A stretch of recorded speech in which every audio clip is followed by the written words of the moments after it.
di sini pertama sebelum saya bertanya Pak Anies, saya ingin minta 2 hal kepada Pak Anies. Yang pertama itu Pak Anies orang yang luar biasa, tetapi saya ingin menjawab di sini tidak memakai dengan kalimat-kalimat yang tinggi Pak Anies. Karena di sini tidak semuanya yang memahami kalimat-kalimat tinggi seperti yang di TV itu Pak Anies. Yang kedua, jangan banyak janji di antara masyarakat hari ini. Kondusif sembari menunggu beliau hadir di pagi hari ini.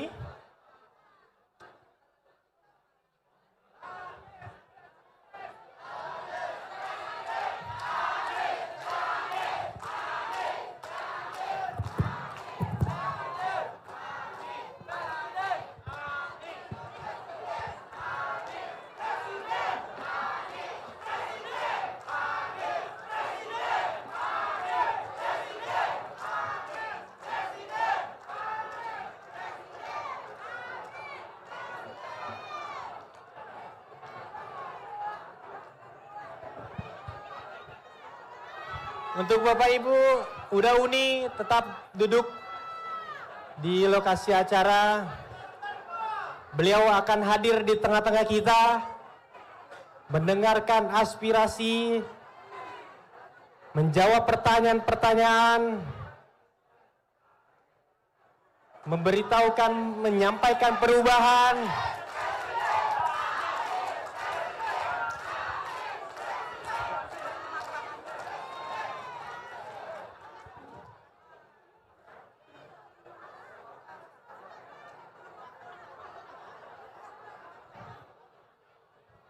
Ini gua cut apa?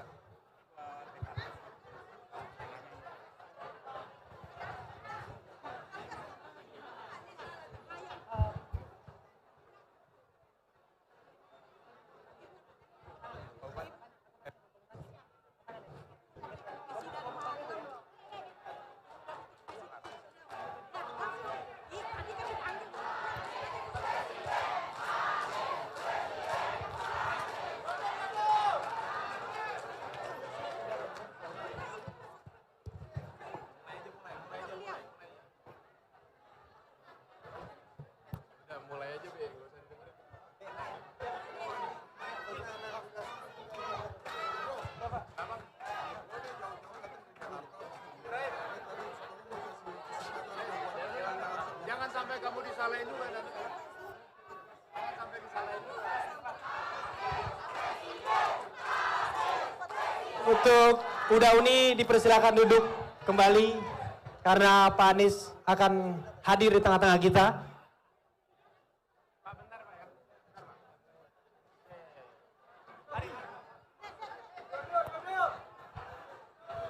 Silakan duduk, Uda Uni, Bapak Ibu, teman-teman, abang-abang, kakak-kakak, semuanya.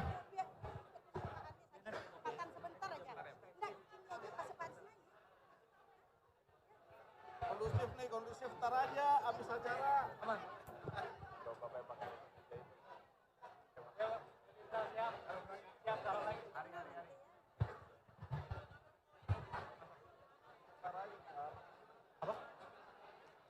Bapak Anies baru tiba hari ini, pagi ini dari Jakarta, langsung bertolak ke lapangan Cidomato untuk menghadiri kegiatan Desak Anies.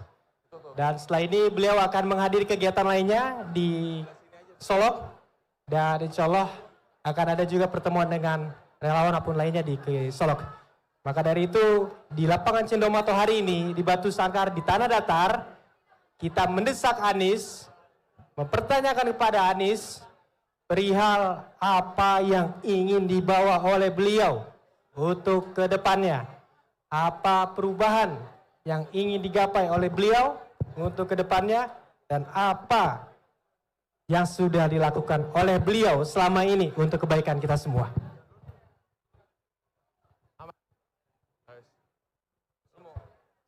Saya sebagai moderator izinkan juga menjelaskan kembali sembari menunggu beliau untuk segmen yang akan dilakukan di pagi hari ini, yaitu ada 3 segmen. Segmen pertama akan berdasarkan dari diskusi teman-teman pemuda di Sumatera Barat. Lalu yang kedua berdasarkan dari media sosial. Dan yang terakhir, berdasarkan dari penanya langsung yang sudah hadir di hari ini untuk menyampaikan pertanyaan dan mendesak Anies Baswedan.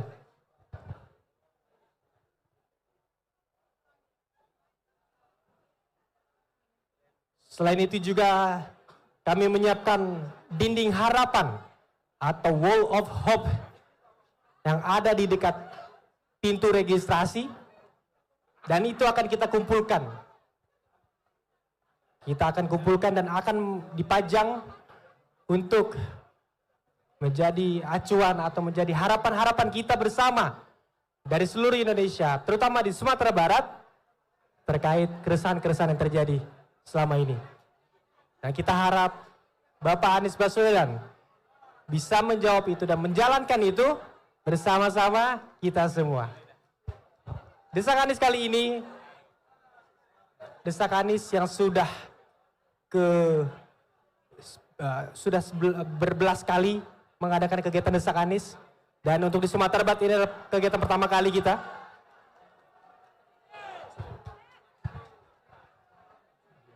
Dan insya Allah ini menjadi kesan beliau untuk hadir kembali di Sumatera Barat. Sekarang kita sudah bersama dengan Bapak Anies Baswedan. Sudah masuk ruangan. Mari kita sambut Bapak Anies Baswedan.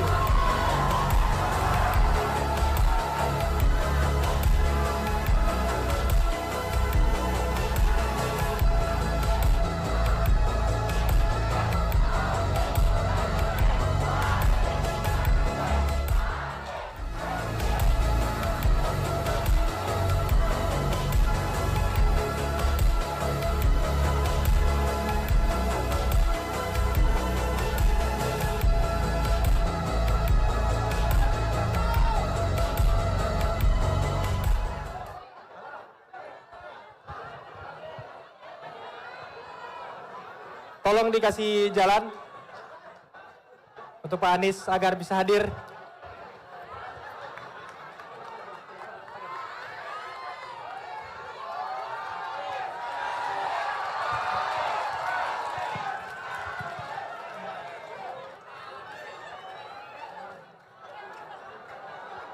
Sekarang kita sudah bersama Bapak Anies Baswedan yang sedang menyambut Udauni semuanya, yang sudah menunggu. Dan insya Allah Pak Anies akan bersama kita selama 1 jam ke depan untuk mendesak Anies Baswedan.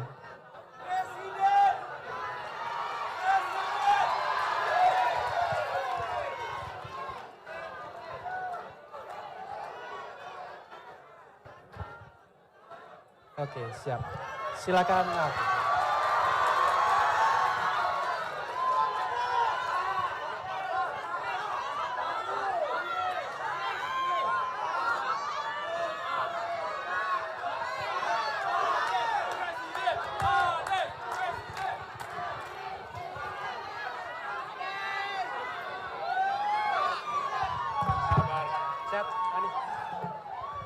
Oke teman-teman, Udauni semuanya dipersilakan duduk.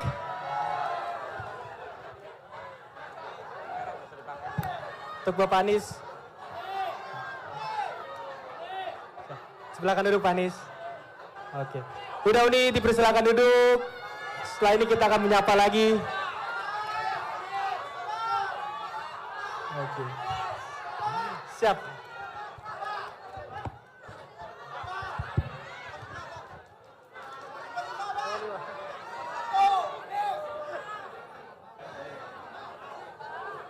Oke, siap. Terima kasih Udauni, silakan duduk. Kita lanjutkan kegiatan desak Anies di pagi hari ini bersama Bapak Anies Baswedan.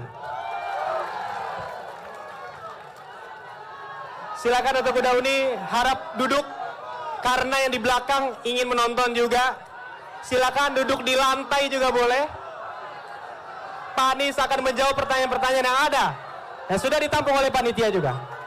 Silakan untuk Udauni duduk. Silakan duduk terlebih dahulu, Udauni.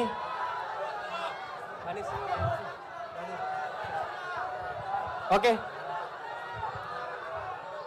Pak Anies izin menyapa warga kembali lagi Pak Anies, karena ada beberapa warga yang 5 jam mungkin dari asal kota kabupatennya, ada yang 6 jam dan lebih, ada yang dari Sumatera Utara juga. Silakan mungkin Pak Anies bisa menyapa warganya, masyarakat kita.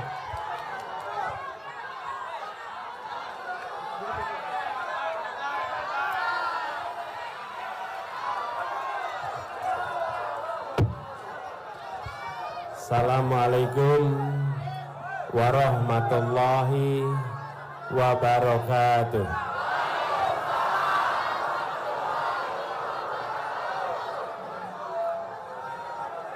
Rasanya selalu unik setiap kembali ke Ranah Minang. Gini, sebelum mulai duduk ya. Duduk. Duduk, duduk, duduk, duduk. Duduk, duduk, duduk. Ayo, yang masih berdiri duduk, duduk. Mohon maaf. Pokoknya berseragam tidak berseragam, berpangkat tak berpangkat, semua duduk. Ayo. Duduk, duduk, duduk, duduk. Duduk. Duduk. Pak, yang di sini duduk semua nih, duduk, duduk. Ayo diminta duduk oleh Pak Anies agar bisa kita mulai kegiatan Desak Anies hari ini. Melantai juga enggak apa-apa, melantai. Ya. Nanti, yuk duduk, semua duduk.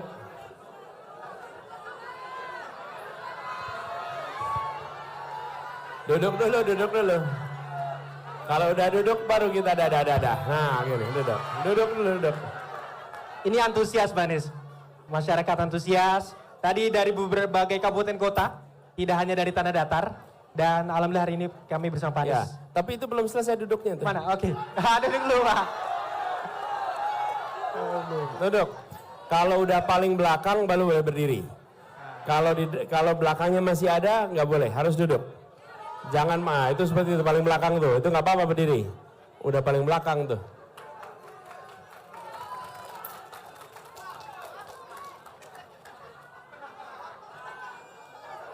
Aman. Yap.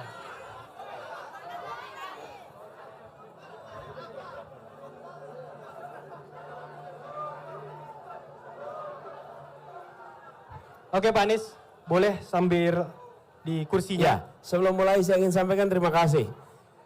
Kembali ke Ranah Minang artinya kembali ke tempat orang-orang yang mau kemajuan. Ya.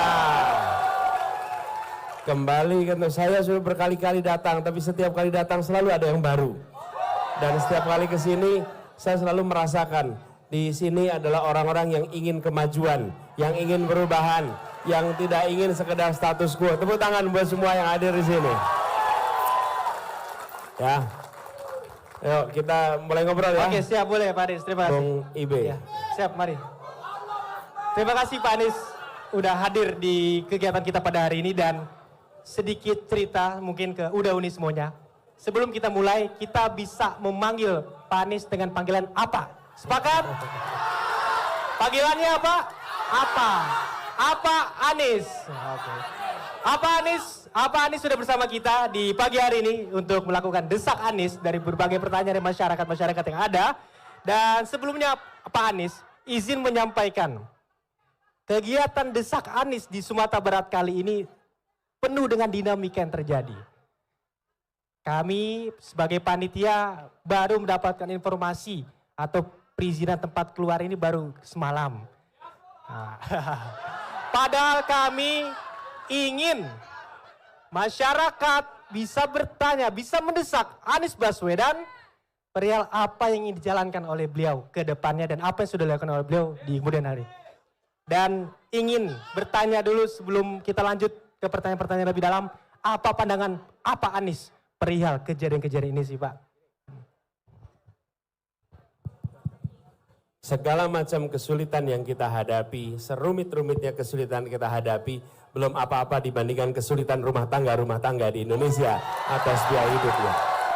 Jadi, jangan membayangkan ini sebagai sesuatu yang berat. Lebih berat jadi ibu rumah tangga harus mengelola biaya hidup yang amat tinggi. Lebih berat jadi anak muda yang sulit cari pekerjaan. Lebih berat bagi anak-anak yang ingin melanjutkan sekolah dan tidak ada biaya. Jadi kalau untuk melakukan perubahan itu kita harus menjalani hal yang berat-berat ini, insya Allah kita jalani, kita lewati sama-sama. Ya. Terima kasih Pak Anies. Jadi Pak Anies ini sangat optimis teman-teman. Pak Anies menyampaikan kita berharap dari permasalahan yang ada itu lebih berat yang dirasakan oleh masyarakat dan kita berharap Pak Anies bisa menjawab hal itu. Sebelum lanjut ke pertanyaan Pak Anies, izin nanya dulu Pak Anies, itu kacamatanya etalase nomor berapa Pak Anies? Etalase nomor berapa Pak Anies? Katanya Pak Anies baru tahu kata-kata etalase ini baru tahu nih seminggu belakangan ini. Kenapa tuh Pak Anies? Aduh, ini gimana ya? Antara malu dan gimana gitu ya. Jadi saya itu ketika ditanya Pak Anies kata etalasenya nomor berapa, saya pikir ini terminologi baru buat frame. Jadi etalase, memang ada etalase di sini kan? Jadi saya bayangkan frame itu mungkin etalase ya mungkin. Barangkali anak-anak sekarang bilangnya etalase. Jadi saya Google lah itu. Ketika saya Google, saya udah merasa ini ada sesuatu yang nggak benar nih. Kenapa? Karena orangnya isinya tertawa semua di situ. Pasti ada sesuatu yang salah nih. Saya masih belum tahu apa yang salah gitu. Lama-lama ada yang bilang, rupanya saya dipikir jualan di TikTok ya. Iya Pak Anies Iya. betul. Jadi Pak Anies ini baru beberapa hari yang belakangan melakukan live TikTok bersama di media sosial. Dan di situ banyak hal-hal baru yang ternyata dialami oleh Pak Anies ya di situ ya. Etalase dan lain-lainnya yang sekiranya bahasa gaul anak sekarang. Dan tentu di sini membuktikan bahwa Pak Anies mengikuti perkembangan zaman ya Pak Anies. Dan harapannya ini bisa kita tampung. Enggak, sebetulnya Anies ketinggalan. Oh ketinggalan malah. Baru-baru tahun ini ya? Baru mau mulai. Oke baru mulai. Tapi lebih baik tahu dibanding nggak tahu sama sekali Ya, Pak Anies. better late than never. Oke siap. Oke teman-teman kita lanjut ke segmen pertama. Yang dimana ini kita akan menanyakan dari pertanyaan-pertanyaan yang sudah kita tampung oleh panitia dari pemuda-pemudi Sumatera Barat. Kita lanjut ke segmen pertama. Gimana Nis?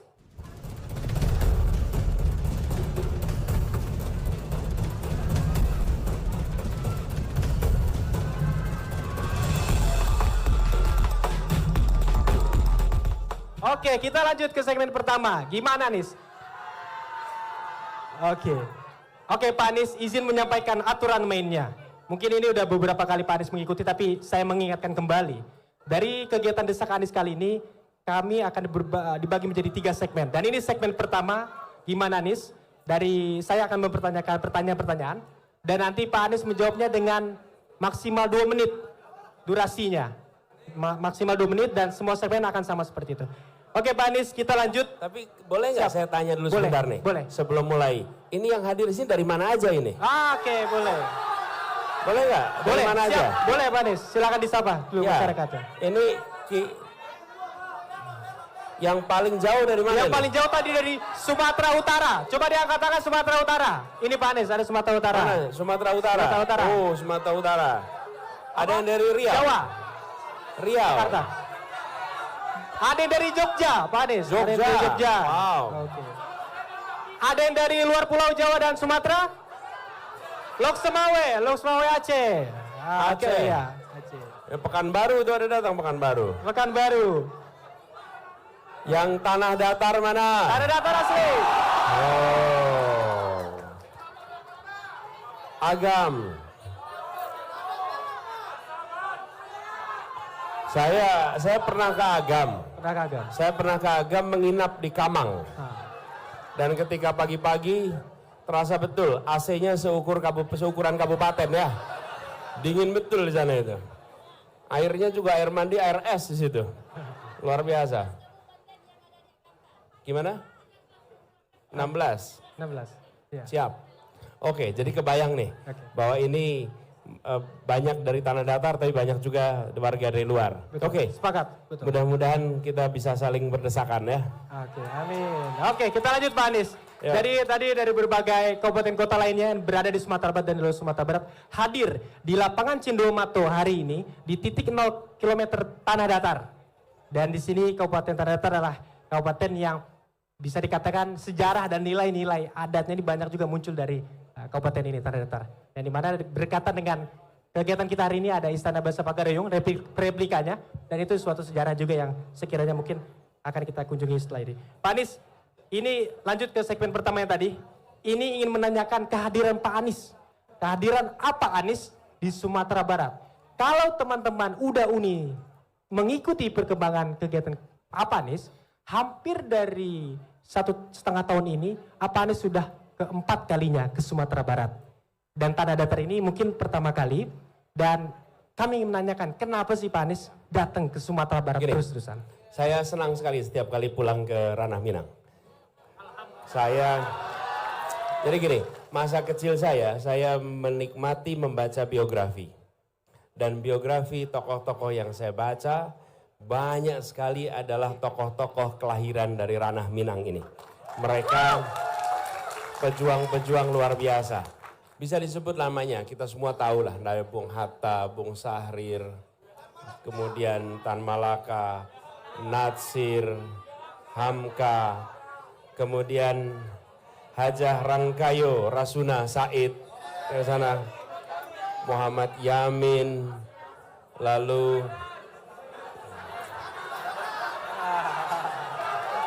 Amin. ya, jadi setiap kali saya mendengar atau kembali ke Ranah Minang ini selalu ingat masa-masa itu.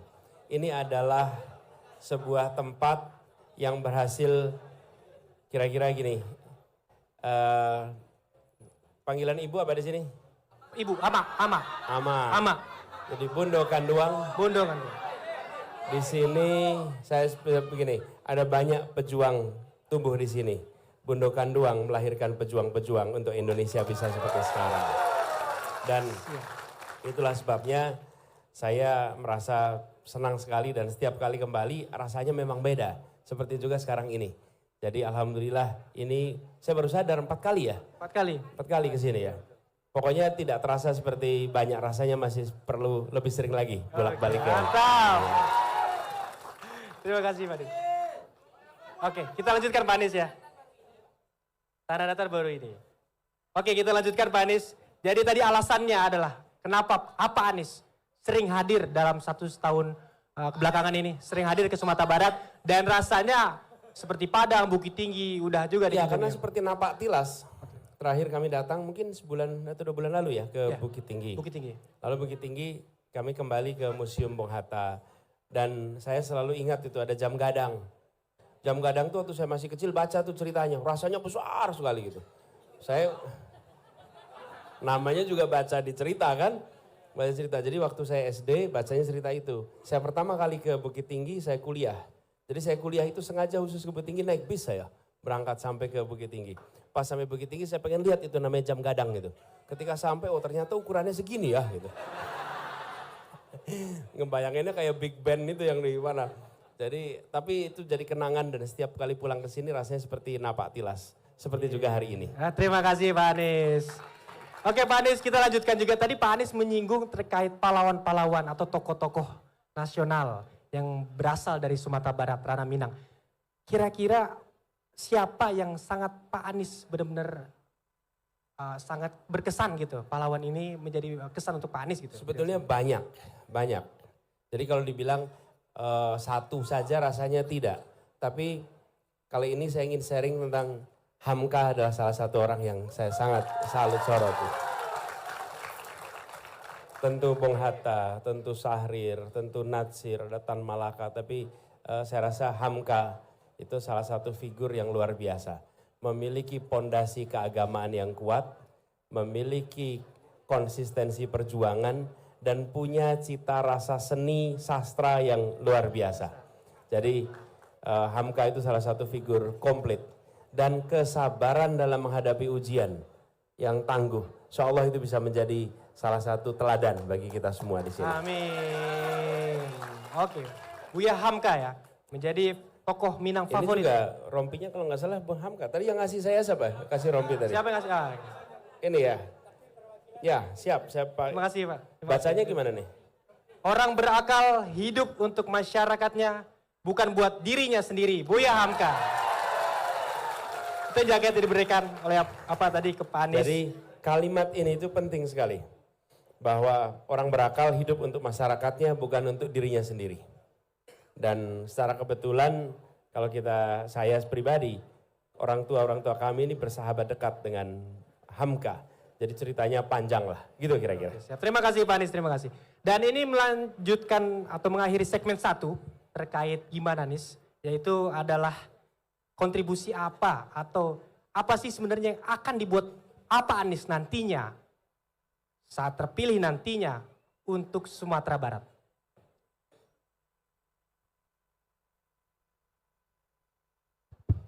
Karena Pak Anies juga udah sering ke Padang, Sumatera Barat khususnya. Sudah hampir dalam 2 tahun ini, sudah 4 kali. Dan sekiranya kalau Bapak jadi presiden, konkretnya aja deh. Kita Sumatera Barat ini dapat apa sih Pak? Ya, orang minta kan pengen tahu juga nih, apa nih Pak? Kita yang ingin dibangun apa sih Pak sebenarnya? Ini kan kita mendesak Anies nih, kita harus desak dong. Sepakat? Ya, boleh. Itu TV-nya turunin dikit dong, Boleh, biar saya bisa yang baca di sebelah pertanyaan sudut juga. kiri. Bukan TV yang berdirinya, geser. Nah, jadi saya bisa baca Panitia pertanyaannya boleh lagi. dibantu? Jika Bapak jadi presiden, Ibu boleh geser dikit Bu. Nah, Ibunya baca, kitanya ketutupan. Izin Bu, ya. Oke. Seru. Nah, jika apa yang Bapak lakukan untuk membangun Sumatera Barat? Begini, saya kasih konteksnya dulu sebelum saya jawab soal Sumatera Barat. Kami menyiapkan visi misi untuk Indonesia bukan saja berbasis kepada bidang, tapi juga berbasis wilayah. Dan satu-satunya pasangan yang menyusun rencana dengan 2 dimensi itu. Satu bidang, bidang itu artinya apa? Bidang ekonomi apa, pendidikan apa, kesehatan apa, kemudian untuk transportasi apa, itu namanya bidang.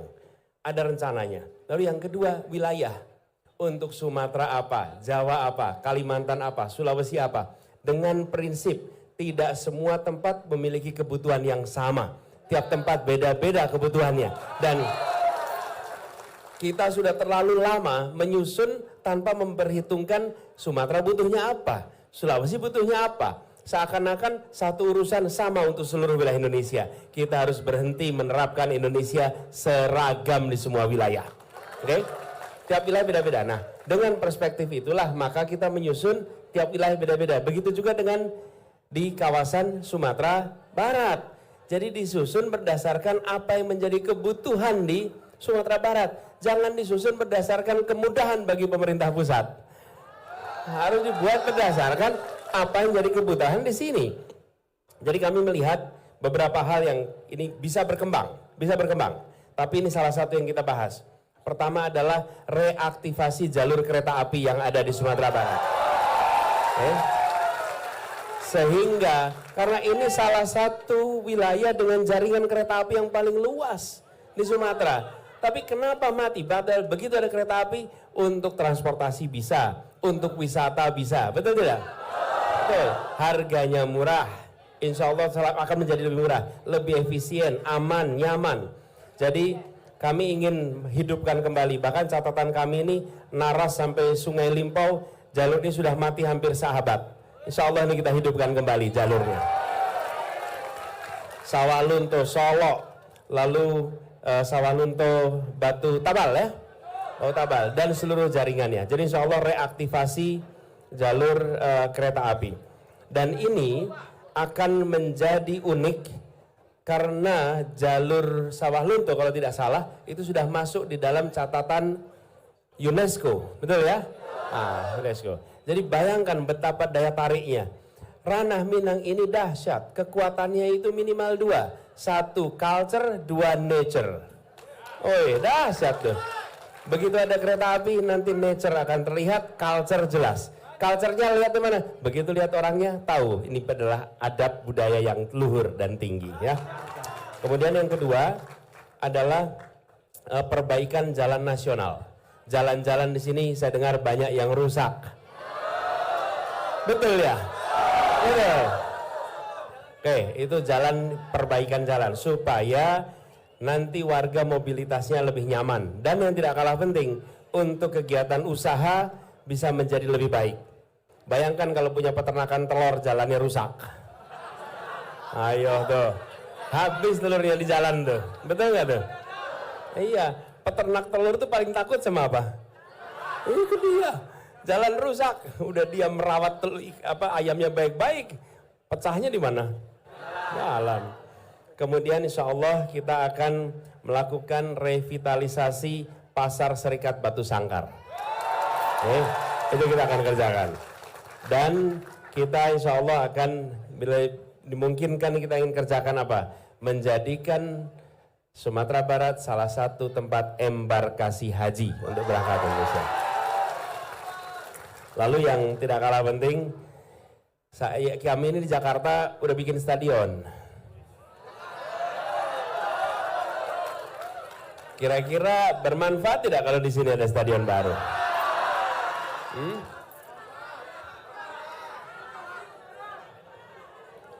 Nah, kita ingin bangun stadion berstandar FIFA di Sumatera Barat. Mungkin kita bisa revitalisasi Stadion Agus Salim misalnya, supaya Stadion Agus Salim nanti berstandar FIFA. Dan rumputnya nggak usah dirame-ramein nanti. Ya, Gak usah diganti-ganti ya, rumputnya Pak. yang bagus aja lah udah. Nggak usah panggil tukang rumput KW-KW ya. Lalu yang tidak kalah penting, ini sudah kami kerjakan ketika kami bertugas di Jakarta, yaitu kontrak farming. Kita memiliki kerjasama waktu itu dengan Solo, di mana kita membeli produk hasil pertanian, khususnya beras untuk atau padi untuk kemudian kita beli di Jakarta. Insya Allah kita akan lakukan kontrak farming dengan lebih banyak wilayah di Sumatera Barat. Oke, siap. Terima kasih Pak Anies.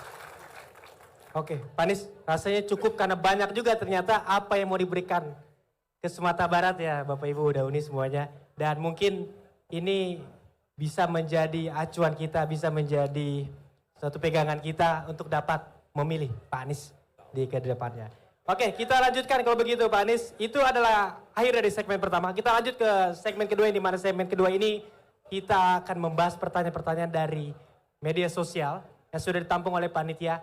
Dan mungkin nanti kita pertegas menjawabnya tetap di 2 menit ya Pak Anies. Siap, kita lanjut ke segmen kedua yaitu Jawab Nis.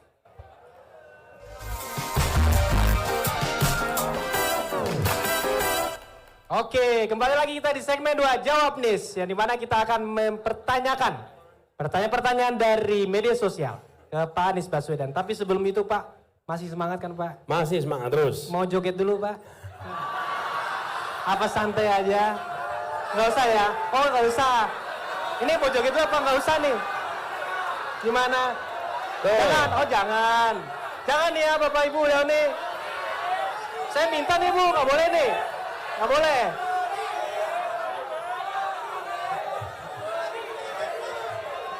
Biar semangat udah uni, enggak ya? Iya. Enggak ya? Kalau bisa dialog kenapa harus joget? Oke. Oke Pak Anies, kita lanjutkan berarti berdialog. Berarti Pak Anies menolak untuk joget bersama kita. Kita lanjutkan berarti untuk berdialog bersama Pak Anies Baswedan di sesi kedua. Oke Pak, kita lanjut Pak. Ini beberapa pertanyaannya kita tampung dan kita kurasi. Yang pertama Pak, akhir-akhir ini ada video beredar yang menyatakan bahwa bansos atau bantuan sosial dan BLT dari negara diklaim atas nama pribadi untuk kepentingan politik. Sebagai Pak Anies, kira-kira pendapatnya apa tuh Pak mengenai kasus itu? 2 menit untuk menjawab, silakan Pak Anies. Bansos itu dibeli dengan uang pajak. Uang pajak itu didapat dari rakyat Indonesia. Bansos itu adalah dari rakyat Indonesia yang sudah bisa membayar pajak kepada mereka yang belum sejahtera. Jangan pernah bansos itu diklaim sebagai bantuan pribadi, karena itu bukan uang pribadi. Itu adalah uang rakyat yang dititipkan. Bayangkan kalau kita semua nih menitipkan uang lewat Bung Ibrahim. Lalu Bung Ibrahim membagikan uang itu kepada orang-orang. Samping Bung Ibrahim bilang, ini dari saya ya, ini dari saya ya. Kira-kira etis tidak? Tidak etis. Tidak etis. Dan itu salah. Karena itulah kita harus luruskan. Bansos itu adalah uang negara dari pajak rakyat, bukan dari satu orang, dan itu adalah untuk menghidupi saudara-saudara kita yang belum mampu. Karena itu menurut saya ini harus diluruskan, dan kami mau tegaskan ke depan memang akan perubahan pada bansos itu. Kita akan ubah bansos Dari bansos menjadi bansos plus. Dari apa? Bansos jadi bansos plus. Bansos plus. Ditambahkan, kemudian ada pembekalan supaya punya pelatihan, dan ada fasilitas-fasilitas untuk bisa dimanfaatkan bagi kegiatan-kegiatan penunjang lainnya. Gitu kira-kira ya. Oke, siap. Pas waktunya untuk menjawab. Oke, jadi Pak Anies ini bisa menjawab pertanyaan dengan durasi yang ditentukan. Dan terbukti dari debat-debat yang sudah dilewati oleh beliau tepat waktu dan disiplin atas waktunya. Oke, kita lanjutkan ke pertanyaan selanjutnya. Pak Anies, Pak Presiden pernah bilang kalau pertahanan itu bukan cuma mengurusi alutsista, tapi juga ketahanan pangan. Dan ini tadi sudah Pak Anies singgung sedikit. Makanya proyek Food Estate ini dikelola oleh kementerian, salah satu kementerian. Dan menurut Pak Anies, pengelolaan saat ini kira-kira udah tepat belum untuk Food Estate? Waktu 2 menit Ya. untuk menjawab. Kalau itu bagian dari pertahanan, barangkali harusnya bicaranya kebutuhan pokok kita. Tapi food estate yang dikerjakan di Kalimantan itu malah nanamnya singkong. Dan itu gagal pula. Jadi sebenarnya makanya kenapa kami bilang kami tidak mau mendorong kegiatan food estate seperti itu. Karena itu uang negara dititipkan pada korporasi. Menurut saya anggaran yang sama akan jauh lebih optimal diberikan kepada para petani-petani untuk mereka bisa dapat pupuk yang harganya murah, pupuk yang terjangkau, irigasi yang diperbaiki, tata niaga yang diperbaiki, sehingga ketahanan pangan itu terjadi karena rakyatnya memiliki kemampuan untuk melakukan produksi pangan, bukan sekedar menugaskan kepada sebuah kementerian dan kemudian korporasi-korporasi yang terlibat di situ. Kita melihat kita perlu memiliki bukan hanya ketahanan, tapi kedaulatan pangan. Dan kedaulatan itu didapat lewat kerja para petani-petani ini. Jadi saya ingin garis bawahi di sini, orientasinya bukan semata-mata mengisi kebutuhan pangan kita, tapi juga memastikan bahwa jutaan orang yang bekerja di sektor pertanian yang berjasa selama sepanjang hidup bangsa ini, jangan mereka diterlantarkan dengan kita memindahkan prioritas kepada food estate, kembalikan kepada para petani. Itulah sebabnya kami melihat penting untuk mendorong petani, bukan pada food estate. Siap, terima kasih. Apalagi food estate-nya singkong. Betul. Jadi harapannya paradigma itu ya Pak Anies, yang ingin diubah ya, dari food estate menjadi contract farming, dan semua akan mengikuti proses dialog publik tentunya. Selanjutnya Pak Anies, pertanyaan yang ketiga di segmen kedua.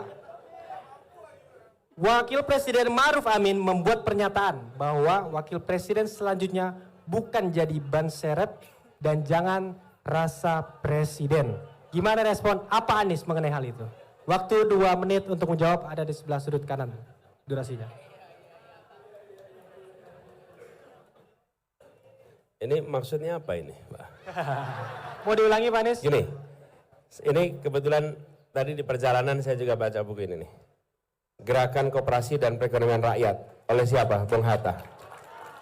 Apa yang menarik Bung Hatta? Bung Hatta ini kembali dari sekolah di luar negeri kalau nggak salah tahun 32. Ketika pulang di sini dia bawa berkoli-koli buku. Dan dia pulang sebagai anak muda yang sangat kompeten. Anak muda yang memiliki idealisme, punya wawasan, punya semangat juang, sehingga ketika kemudian Bung Hatta dan Bung Karno dipercayai menjadi pasangan presiden dan wakil presiden, maka seluruh bangsa Indonesia menengok kepada mereka berdua dengan kepala tegak. Dua-duanya orang-orang yang patut kita banggakan. Dua-duanya orang yang saling mengisi, setara, pengalamannya setara, wawasannya, idealismenya, dan teruji. Bung Hatta itu doktorandus di saat 95% penduduk buta huruf. Apa susahnya bagi dia untuk bekerja pada perusahaan Belanda? Dia kaya raya kalau dia mau kerja pada perusahaan Belanda. Dan dia tidak memilih itu.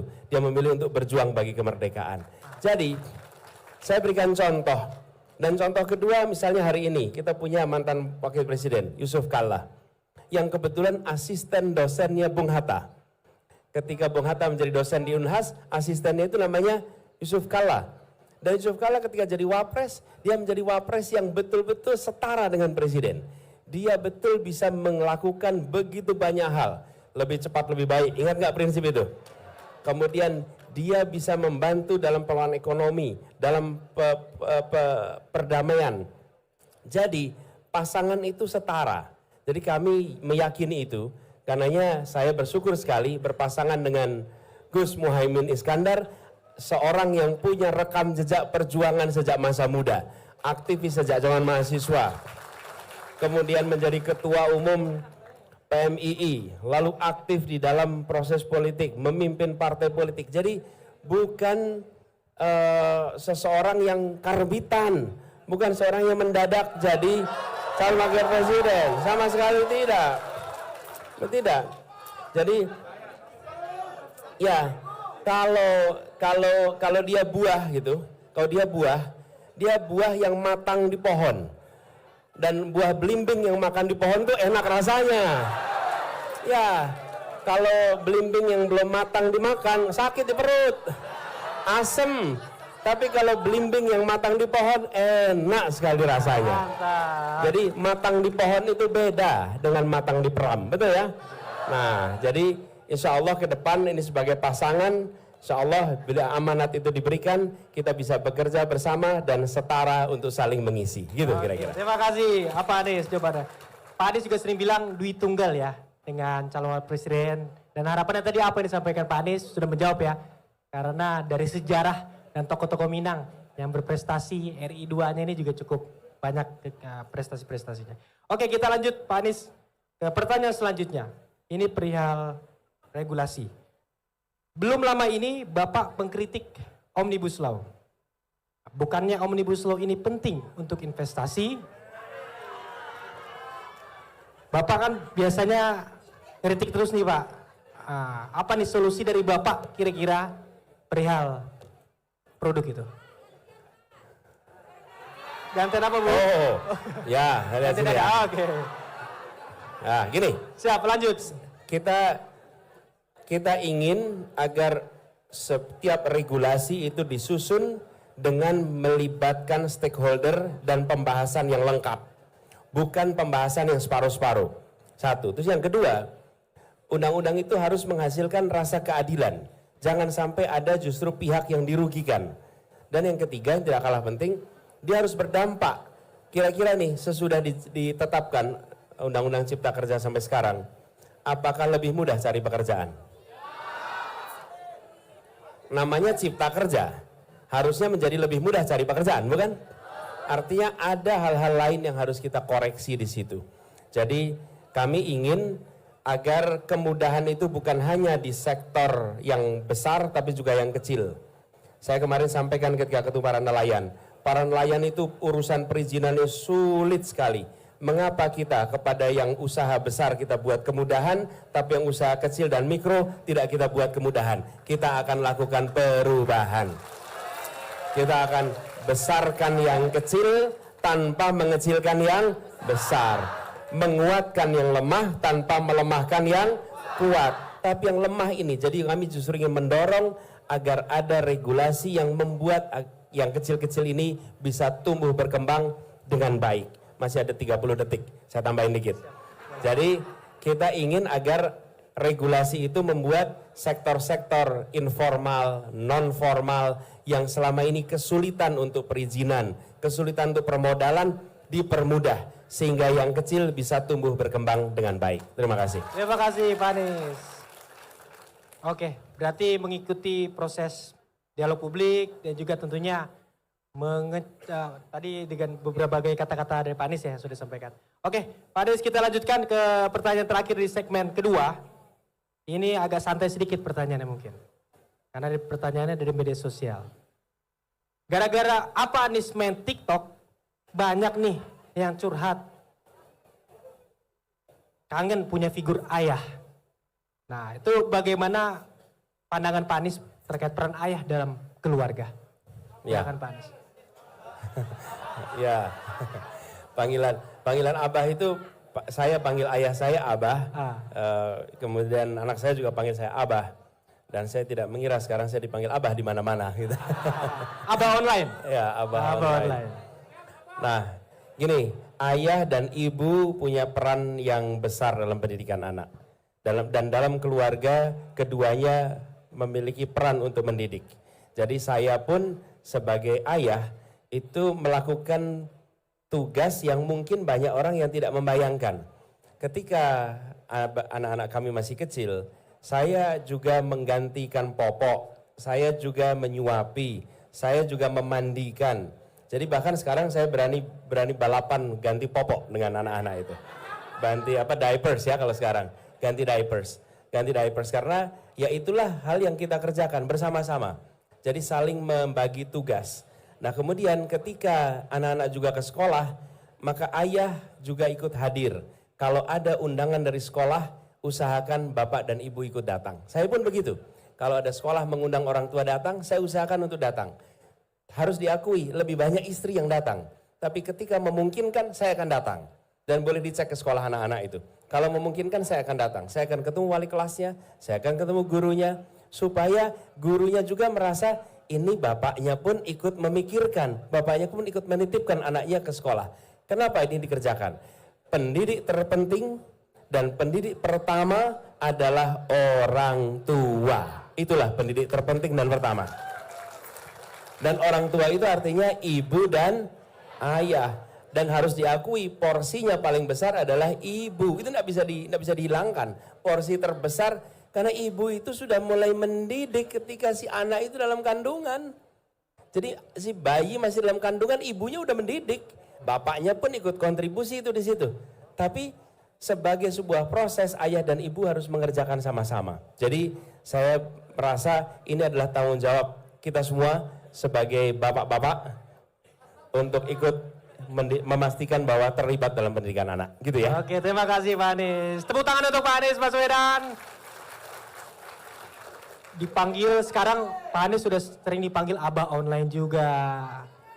Lalu juga sering live TikTok juga. Ini perlu didesak lagi gak nih kira-kira? Perlu didesak lagi udah Uni? Oke, kita lanjut ke segmen ketiga. Yang dimana ini segmen yang ditunggu-tunggu oleh Uda Uni semuanya. Yang di sini akan kita buka tentunya berbagai sesi. Tapi sebelum itu kita jelaskan dulu aturan main ke segmen 3. Segmen 3, tanyain Anies.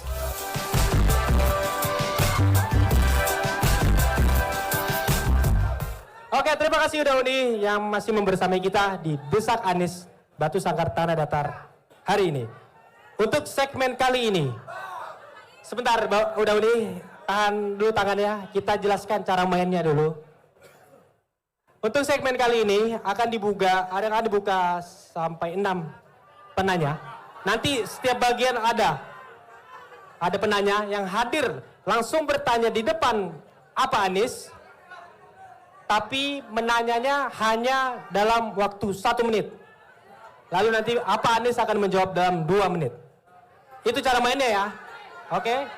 Siap, mari kita buka segmen ketiga ini dari sudut ini dulu. Kita buka sebentar ya. Mungkin nggak bisa semuanya kita tunjuk karena waktu dan durasi juga tidak memungkinkan. Oke, siap. Tahan dulu tangannya, turunin dulu tangannya.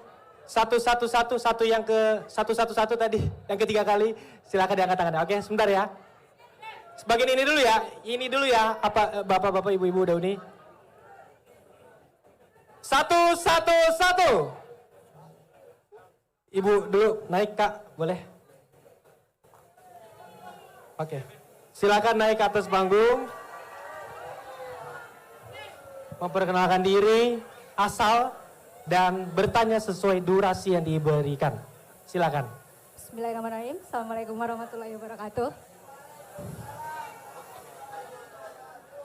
Saya Fitri Mas Anies, penulis. Biar yang manggil Abah anak-anak muda saja, Mama Jelita biar manggil Mas Anies. Mama Jelita jelang 50 tahun. Mas Anies mirip dengan Pak Wabub saya di bawah lagi bersila. Mirip gantengnya dan mirip cerdasnya. Saya mau nanya Mas Anies, karena saya seorang penulis, saya ingin tahu Mas Anies punya program apa untuk literasi, membangun literasi di Indonesia, terutama untuk Sumatera Barat. Bagaimana bisa melahirkan tokoh-tokoh seperti Bung Hatta, Hamka yang lainnya menjadi seorang penulis yang hebat. Kemudian yang kedua, kemarin saya nonton di podcastnya, ada salah satu tim Mas Anies, Pak Tom Lembong, menyampaikan bahwa lapisan masyarakat kita ini ada lapisan atas, tengah, dan bawah. Selama ini lapisan tengah ini itu banyak tidak terabaikan dan tidak terperhatikan dengan baik. Karena apa? Kita ingin tahu bagaimana Mas Anies bisa meningkatkan kesejahteraan masyarakat menengah ini. Mungkin itu saja. Siap. Saya ingin serahkan 2 buku karya saya untuk Mas Siap, Anies. makasih. Fitri, makasih ya. Saya panggilnya Uni Fitri ya. Boleh. Uni Fitri, terima kasih. Makasih atas buku ini. Tapi kalau buku ini saya bawa, nggak ada bedanya dengan saya dapat dari toko buku. Nggak kelihatan dapat dari penulisnya. Biar kelihatan dapat dari penulisnya, tanda tanganin bukunya. Nih, teman-teman ya. Sambil saya jawab ya. Jadi gini, pertama soal literasi. Kita harus menumbuhkan anak-anak kita kebiasaan untuk membaca dan daya tahan membaca. Minat baca dan daya baca. Minat baca, daya baca. Minat baca tinggi, baca apa? WA. Minat baca tinggi, baca apa? Baca TikTok. Itu ada minat, begitu bangun tidur langsung buka. Tapi daya baca, ini baca buku segini nih. Ini perlu daya baca.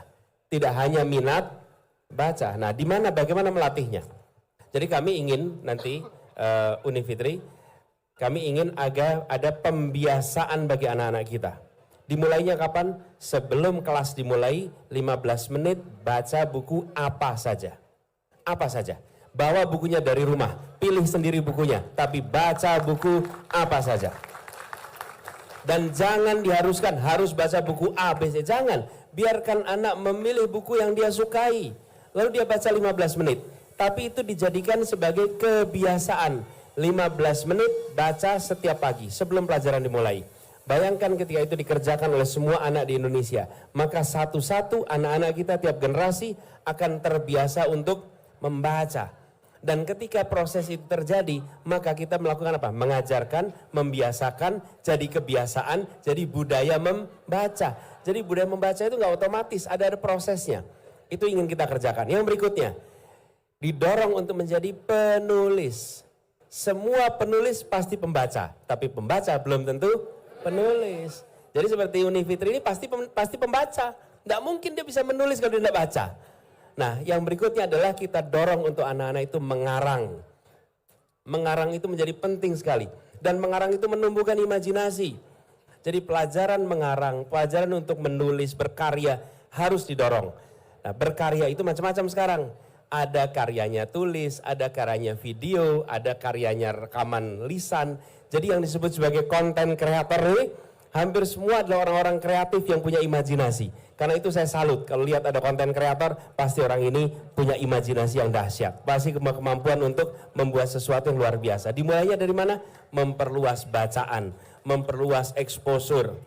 Dan ini yang kami ingin dorong ke depan. Sehingga nanti kita punya generasi baru yang punya daya baca, di dalamnya ada minat baca, dan lebih jauh lagi generasi yang bisa menulis, bisa berkarya, karya-karya tulis yang nanti akan bisa memunculkan gagasan pikiran mereka. Itu yang pertama. Yang kedua tadi soal kelas A, gini. Kelompok yang menengah. Kita punya program untuk bansos, kita punya program macam-macam untuk yang di bawah. Tapi yang di tengah terlupakan. Sebagai contoh salah satu yang mau kita kerjakan.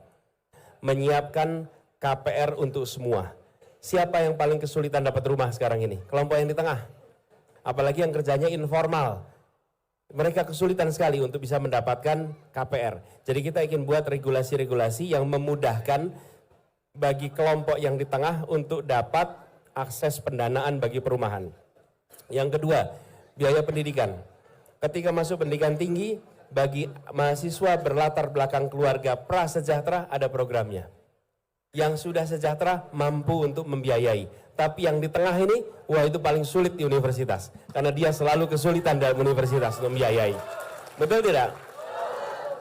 Mau daftar program bantuan dibilang Anda makmur. Betul kan? Mau minta keringanan dibilang Anda kaya.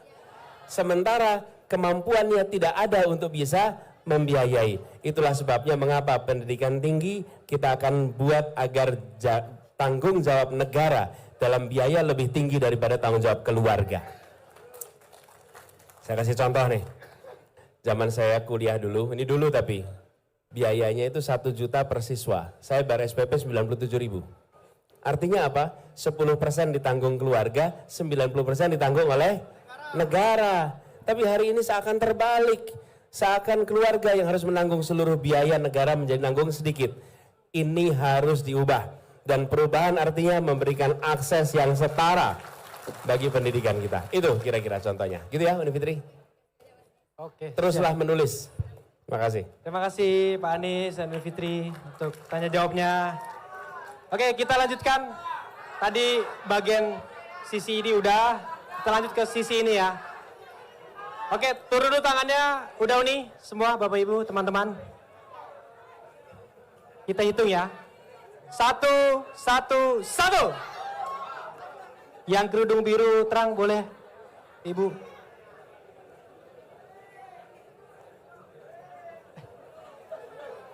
Ayo silakan. Kasih jalan, dikasih jalan. Diberikan waktu 1 menit ya Bu untuk bertanya.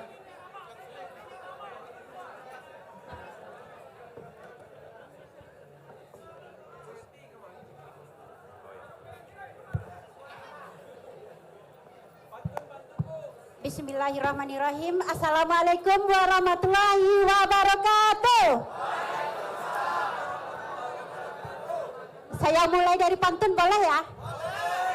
Tapi pantunnya jawab jangan cakep. Karena kita orang Minang. Ranca, kata Pak Reki ranca. Ya Pak Anies. Ranca. Nah. Luruhlah jalan ke Batu Sangka. Babelok jalan ke Pagariuang. Taruh ke Ilia Nagari Atar. Perkenalkan nama saya Yanti Indra, Ketua Kelompok Tani Salim Pawang, Kabupaten Tanah Datar. Yanti.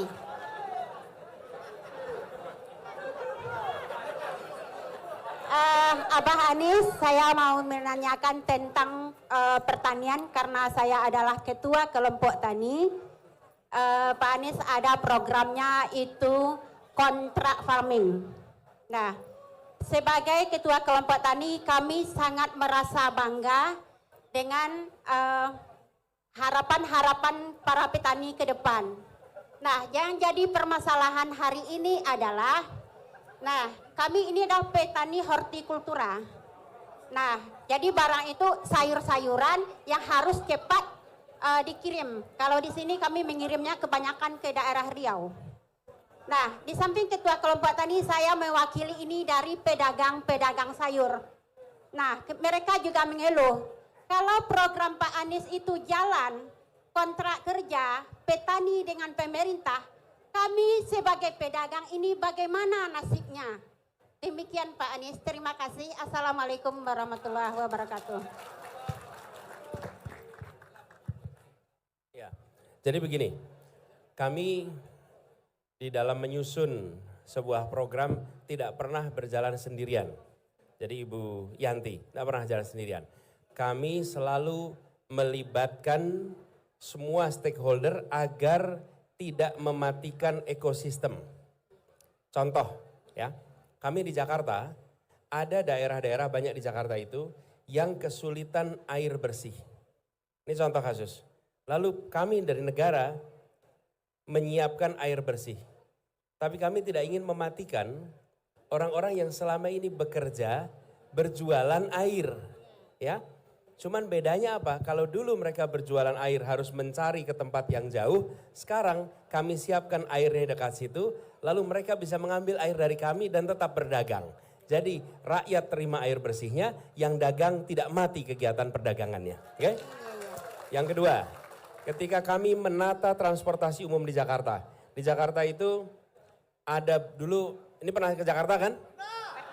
Dulu ada namanya KWK, ada namanya Mikrolet, ada Metro Mini, ada Kopaja, semua kan? Itu adalah usaha-usaha yang ada di Jakarta. Lalu kami membangun sebuah sistem namanya Jaklingko, diintegrasikan. Apa yang kami kerjakan? Kami bukan belanja mobil baru lalu mereka dimatikan, tidak. Mereka justru bilang, Anda silahkan bekerja, kami akan membeli jasa dari Anda. Jadi usaha mereka itu tetap hidup, tapi ikut di dalam sistem yang kita susun. Dan apa yang terjadi? Mereka justru lebih sejahtera. Jadi sama untuk ini Ibu.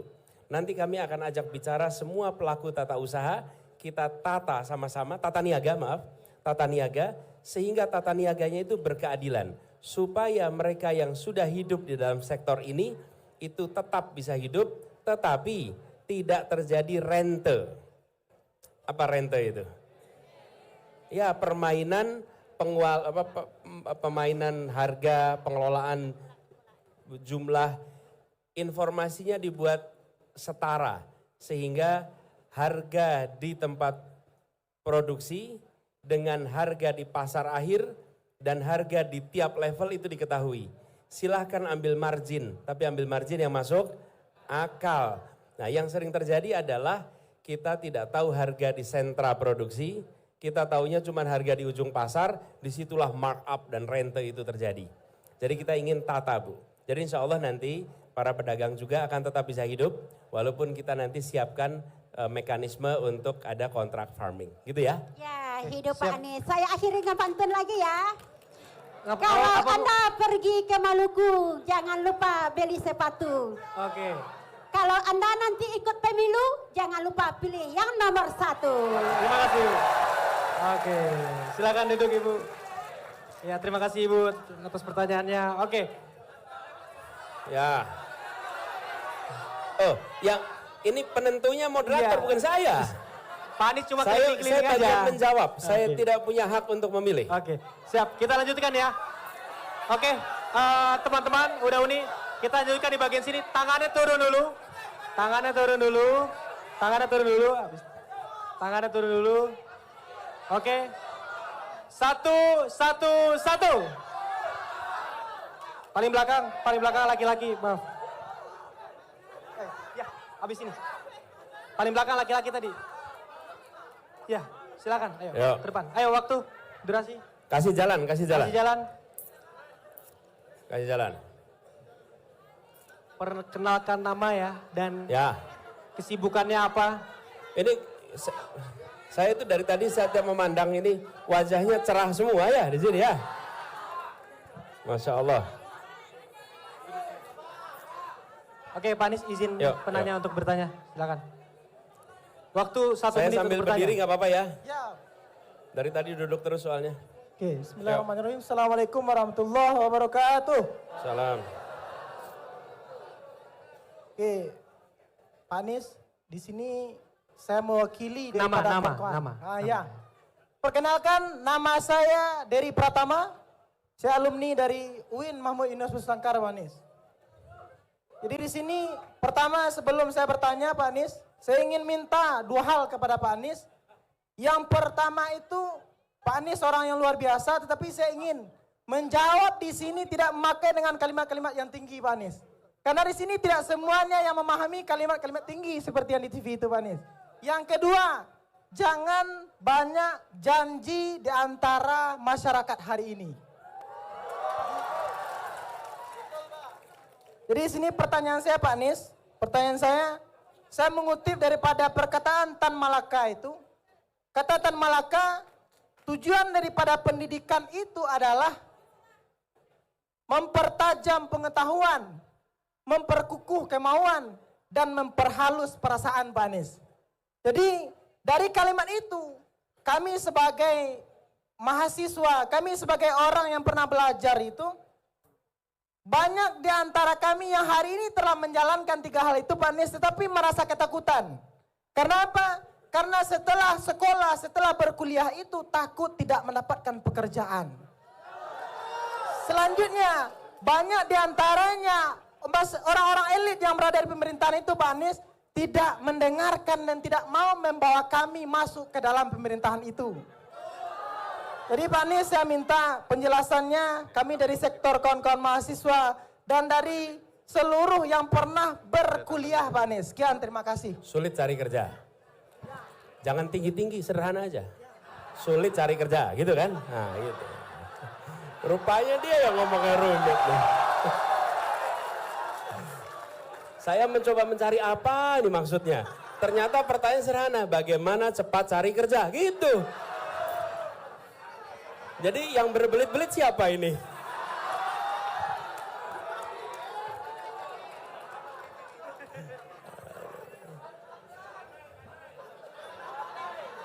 Tepuk tangan dulu, lihat tepuk tangan dulu.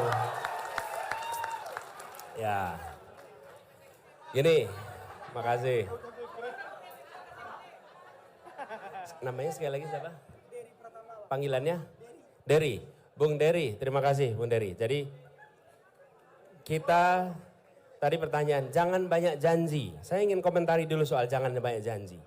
Sebenarnya bagi masyarakat hari ini jangan melarang untuk punya banyak janji. Tapi bilang begini, silahkan Anda janji yang banyak. Kami akan catat janjimu dan kami akan tagih janjimu. Gitu. Loh, kalau Anda melarang kami janji banyak, rugi Anda. Rugi. Bener gak? Harusnya bilang, Pak Anies janjimu kurang banyak Pak Anies. Janjinya ditambah, nanti kami tagih janjimu. Begitu. Jangan slogannya dibalik. Jangan banyak janji. Loh, kok jangan banyak janji? Buat saya baik-baik aja itu. Berarti Anda, kalau tadi saya bilang ada 5 hal, dikurangi aja ya tadi ya. Mau nggak dikurangi tadi? Ya, kalau gitu stadion dihapus saja ya. Oke. Revitalisasi kereta api hapus saja ya. Loh, kata dia jangan banyak janji. Nah, makanya dibalik. Nah, ini saya ajarin nih.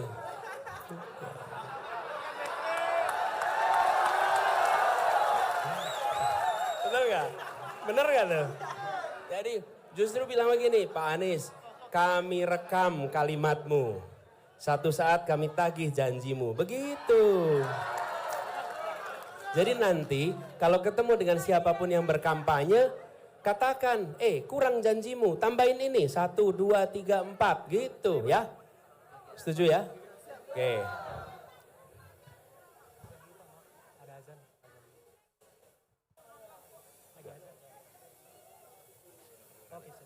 Nah, lalu tadi pertanyaannya, bagaimana supaya lapangan pekerjaan?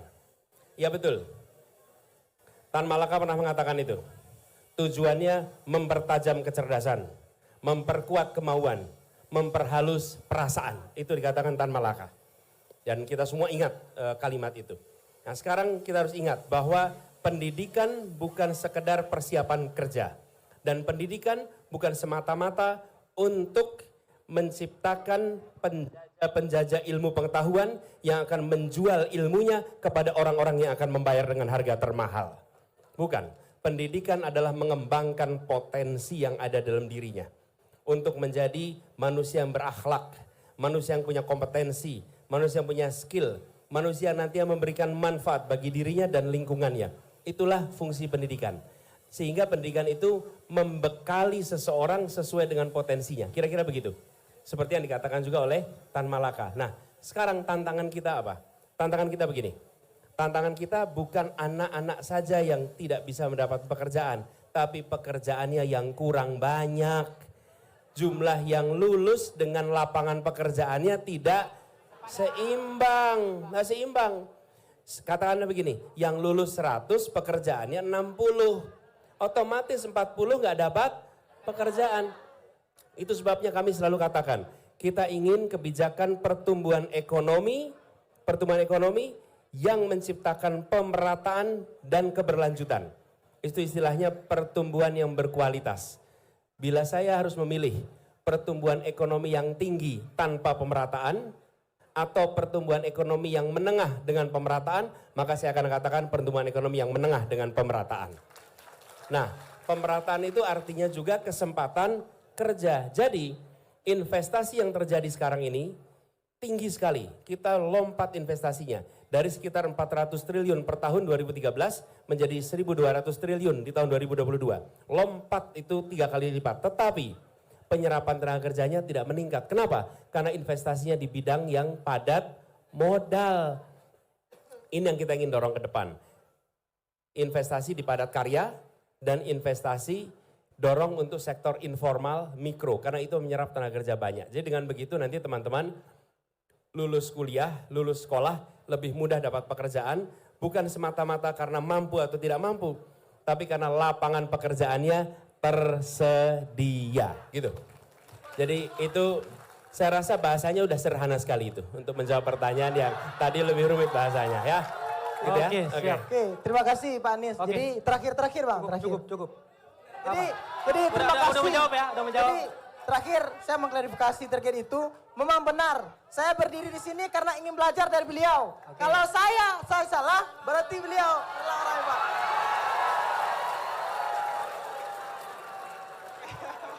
Siap, terima kasih. Oke, terima kasih Bang ya. Oke, tepuk tangan dulu. Oke, siap.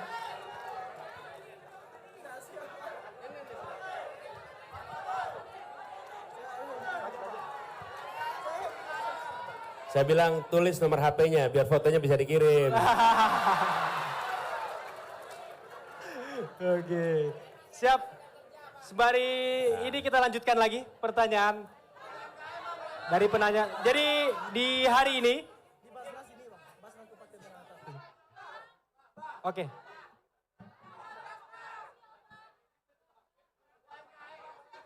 Oke, siap. Dari hari ini kita juga kehadiran teman-teman kita dari kaum disabel. Maka dari itu kita perkenankan mereka untuk bertanya. Silakan. Untuk abang bisa bertanya, silakan dikasih jalan. Ya, oh di situ aja, oke, di situ maaf, di situ aja. Oke, Daba.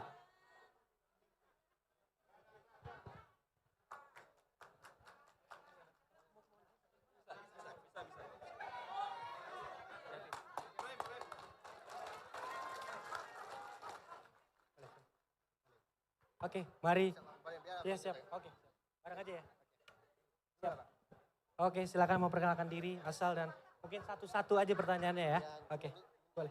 Oh melengkapi, oke siap. Boleh. Bentar, suara azan terdengar? Terdengar. Oke. Oke, Hold dulu ya. kita break dulu. Kita break menunggu azan sebentar.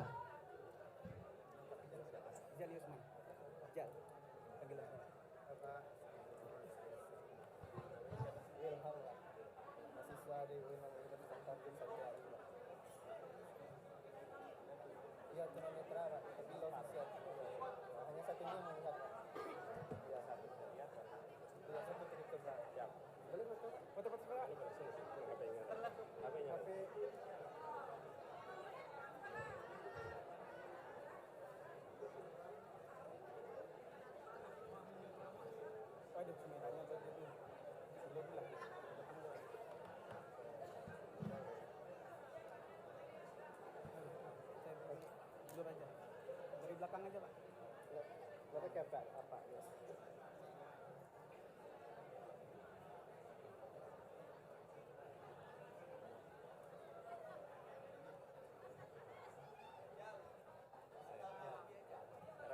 Ya, tolong dulu.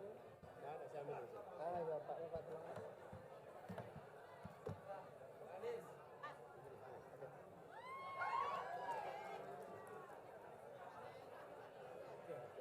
Anda tolong tulis nomornya biar nanti fotonya bisa dikirim. Oke.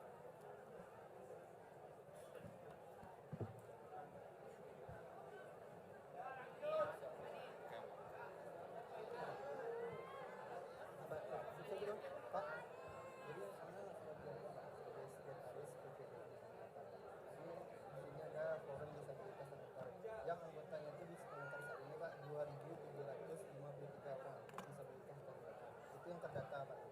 Yang mudah untuk memilih nanti banyak gitu Pak. Udah Bang, nomornya Bang? Nomor kita sekarang. Kita sekarang. Tolongin sih Pak. Siapa namanya? Wilham. Ya. 08 23 23 08 23 ya 86 ya 25. Oke, mari kita Nah, lanjutkan. yuk kita terusin ya. Karena Pak Anies akan ada kegiatan lagi di Solok, jadi kita lanjutkan.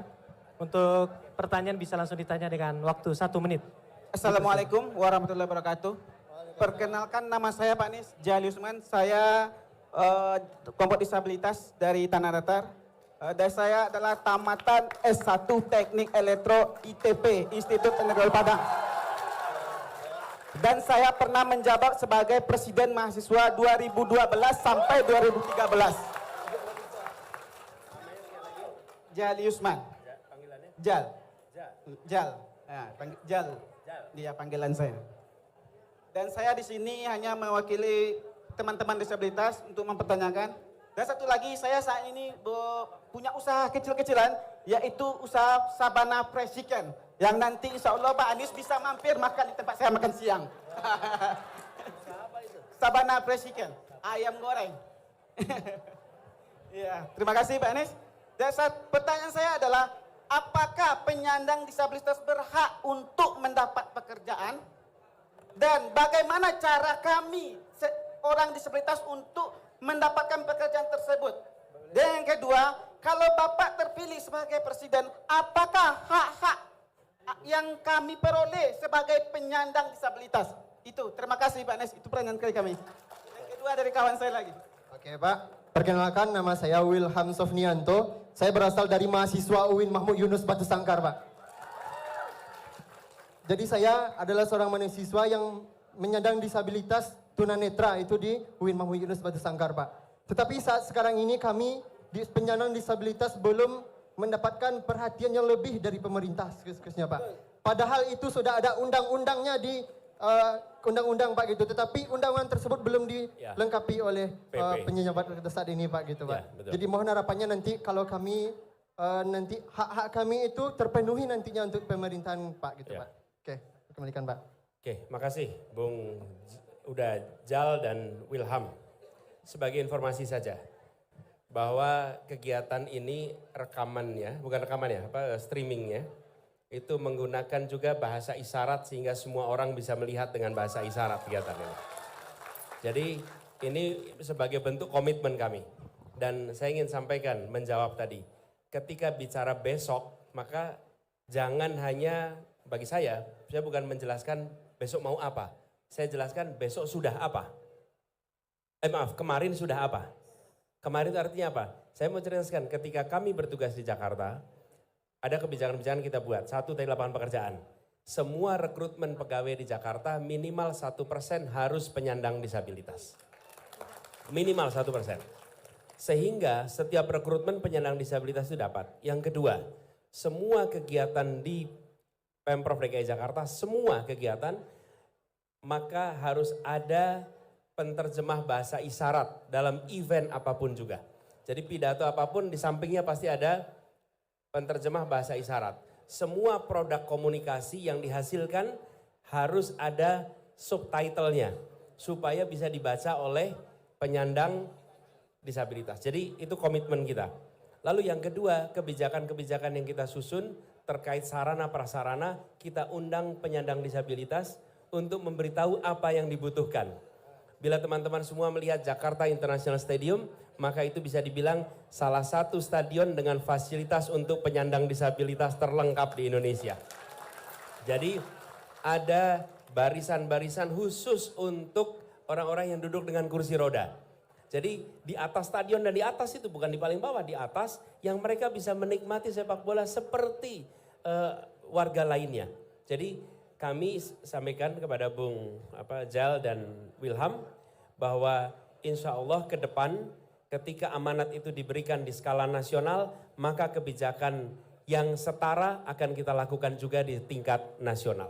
Termasuk regulasi. Undang-undangnya ada, tapi harus dilengkapi dengan PP. Harus dilengkapi dengan peraturan presiden dan peraturan-peraturan lainnya. Insya Allah kita lengkapi supaya penyandang disabilitas di Indonesia bisa berkata, alhamdulillah Indonesia menjadi rumah yang ramah bagi semuanya. Itu kira-kira. Oke, siap. Terima kasih Bang atas pertanyaannya. Siap. Oke. Terima kasih banyak Bang. Ya. Terima kasih juga Pak Anies untuk jawabannya. Dan kita lanjutkan lagi. Ini karena beliau akan berangkat ke Solok, jadi kita akan percepat. Di bagian sini ya. Nah, tadi ini udah, di sini udah.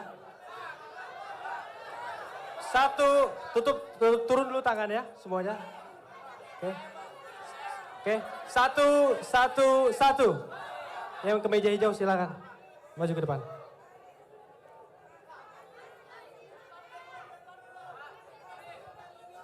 Oke, silakan bertanya selama 1 menit, memperkenalkan diri juga ya. Dan akan dijawab 2 menit. Baik, cek. Bismillahirrahmanirrahim. Assalamualaikum warahmatullahi wabarakatuh. Perkenalkan Bapak, nama saya Rivaldi, saya dari Kota Payakumbuh, Pak.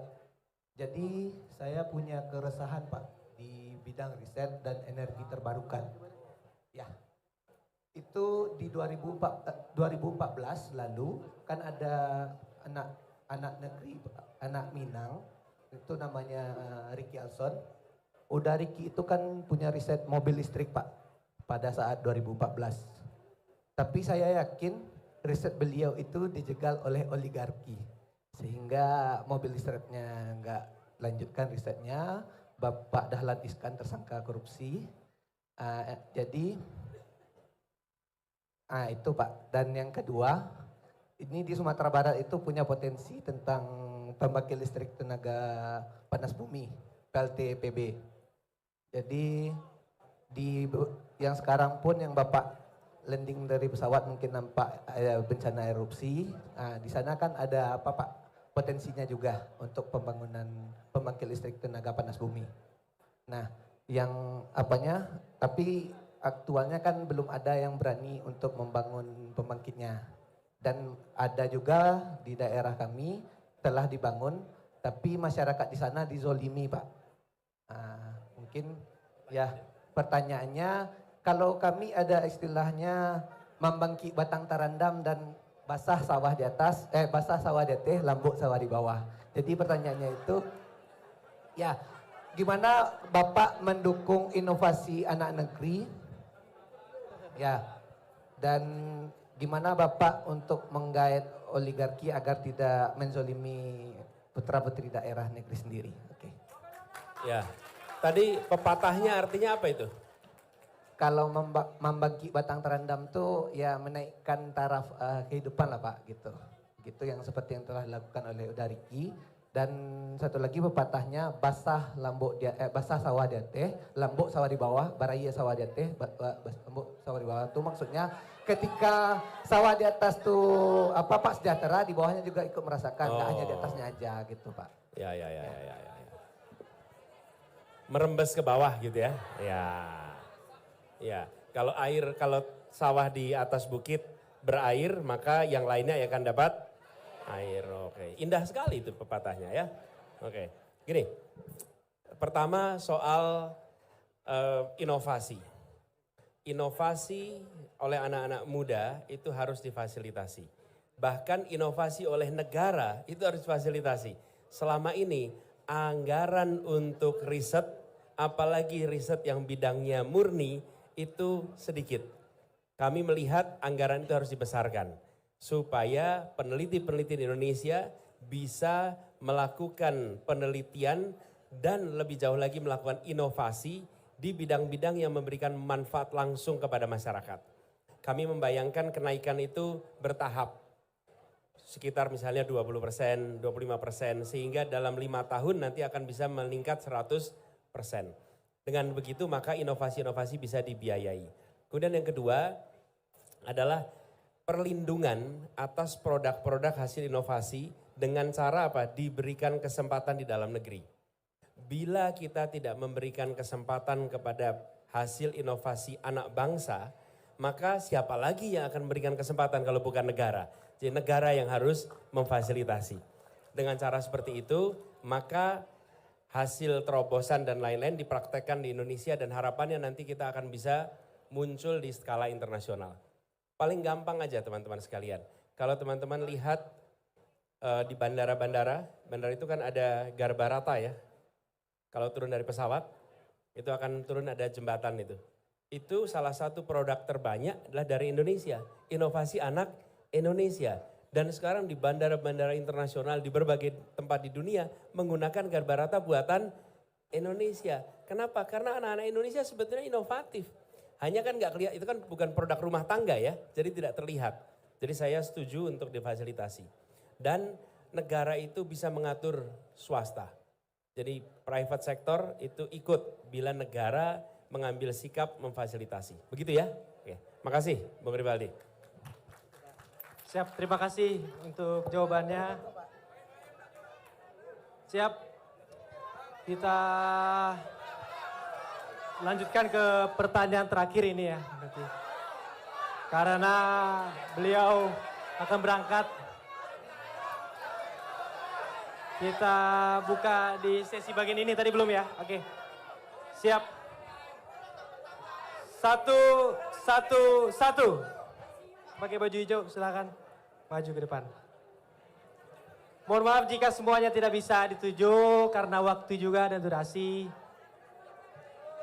Oke, silakan dipercepat, boleh Pak, Bang? Oke, silakan, mari. 1 menit ya Bang. Assalamualaikum warahmatullahi wabarakatuh. Abah Anis, saya panggil di rumah Abah juga Pak. Abah juga karena keturunan Pakistan. Abah. Jadi pertanyaannya, Abah, berkaitan dengan pendidikan hari ini di Indonesia, termasuk Sumatera Barat juga. Pendidikan yang berkaitan dengan bagaimana hal yang berkenaan dengan guru honor dengan guru mengaji. Hari ini gaji guru honor, gaji guru mengaji itu tidak signifikan dengan apa yang dia kerjakan dengan jam dia pulang. Yang kedua, itu berkaitan dengan beasiswa. Benar, kita sangat alhamdulillah. Beasiswa dan bantuan Bansos Plus itu, kita sangat alhamdulillah, itu sangat disupport oleh Pak Anies ketika duduk menjadi presiden 2024. Tapi ada problem, ketika beasiswa itu diterima mahasiswa, maka mahasiswa itu tidak bisa berbicara dan kritis terhadap kampusnya, bahkan pemerintah. Bila dia kritis, maka beasiswanya dipotong. Diberhentikan beasiswa itu. Yang ketiga, dari kampusnya. Dan itu sudah pernah terjadi, Pak Anies. Di kampus kita di Sumatera Barat pernah terjadi. Mungkin tidak usah disebutkan, nanti jadi tidak enak. Kemudian yang ketiga, ketika Pak Anies menjabat menjadi seorang menteri pendidikan waktu itu berkaitan dengan K13. Hari ini kurikulum itu berganti menjadi kurikulum mereka, kurikulum merdeka maksudnya Pak. Jadi kita ingin, kemudian yang berkaitan dengan tadi adalah pendidikan guru honor, kurikulum merdeka, dan beasiswa. Kemudian yang keempat, dan itu paling penting, berkaitan dengan Sumatera Barat Pak Anies. Ketika bicara Sumatera Barat, kita bicara adat basandi syarak basandi kitabullah. Tentunya itu ingin kita jemput. Ketika Pak Anies duduk menjadi presiden 2024, kita aminkan aja dulu. Apa percepatan dan penguatan terhadap kebudayaan yang ada di Indonesia? Karena kita melihat kebudayaan selalu di titik nomor 3 malah. Karena Ubay salah satu pegiat budaya, dan salah satu penulis juga yang ada di Indonesia. Nama Ubay tercatat di Apa dan Siapa Penyair Indonesia hanya dari masa Khairil sampai 2019 waktu itu.